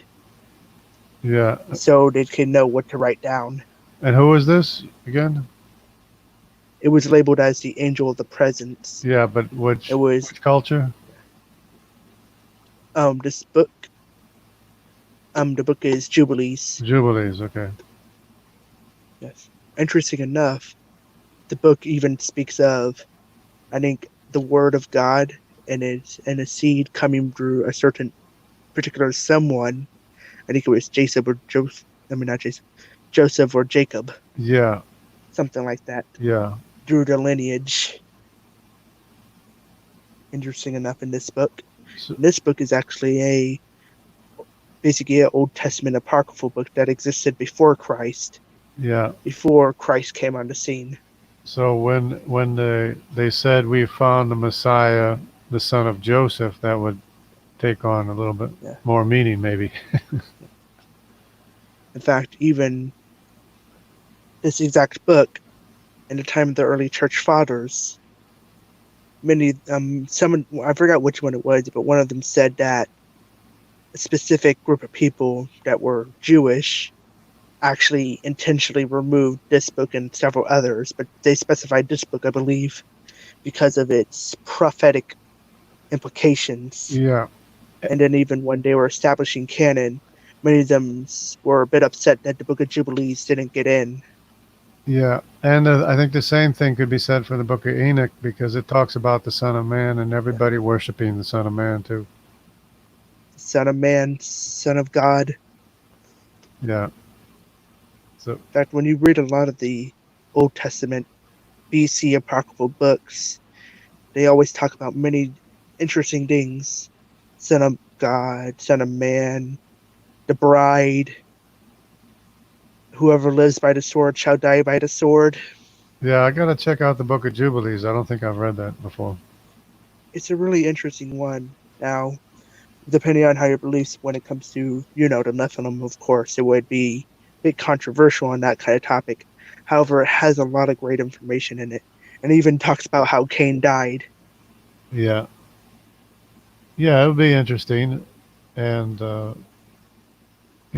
Nephilim were a real people. It's just that who they were or how you define them would be another thing, probably, Yeah. And it says, the Bible says they existed before and after the flood, or at least the giants. In fact, the giants what do we did, call it? anyways. So. The Book of Jubilees actually states that, talks about even the demons or the evil spirits, as it puts it, that it doesn't call them angels, and it actually kind of specifies that they're not angels.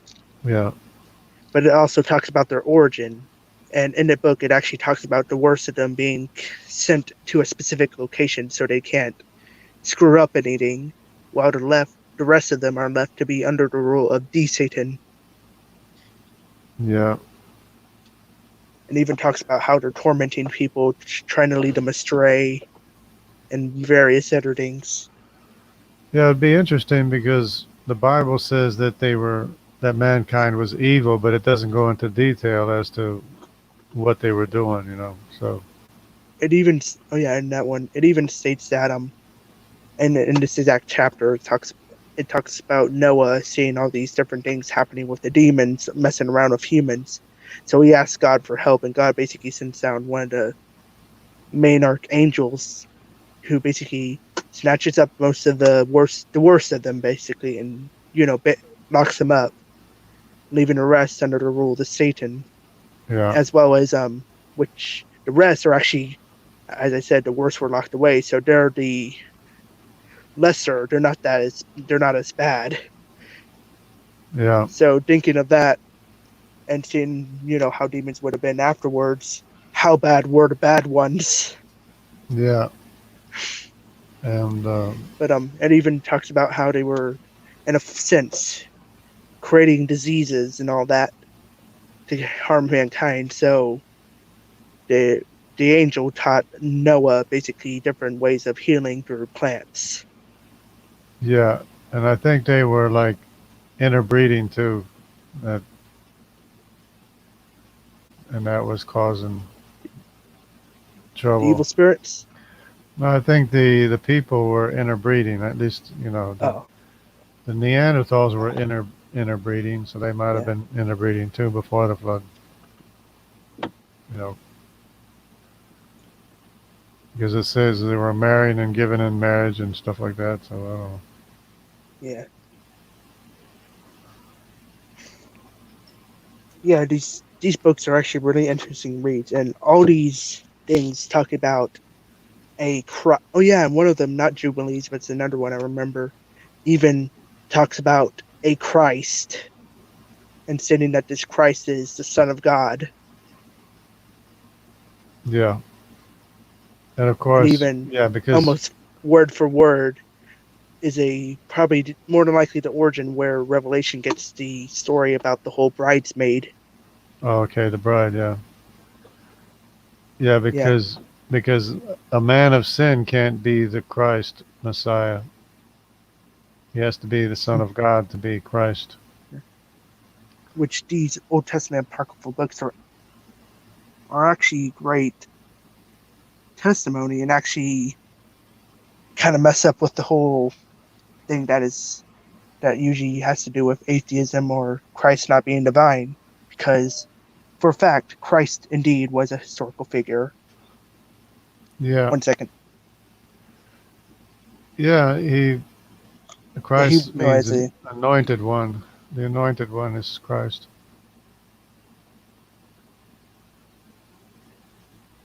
And of course, only God can be our Savior to begin with, so Messiah has to be God, basically. Has to be the Creator. Only our Creator can perfectly cover for us, take our sin on Himself and cover for us and recreate us again. Nobody else can.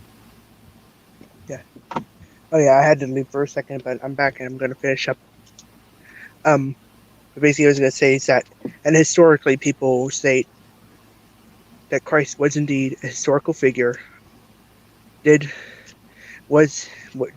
exist, of course. He's founder of Christianity, had several disciples, and ended up dying on a cross.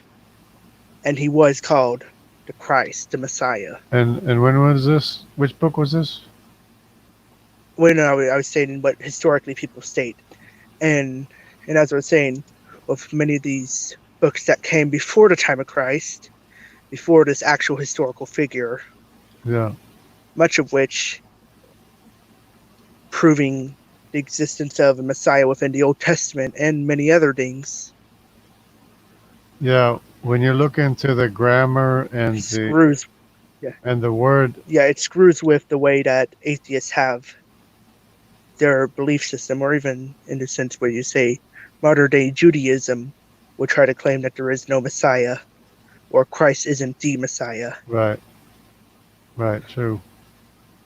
And basically, the Judaism had to reinvent itself after the temple was destroyed.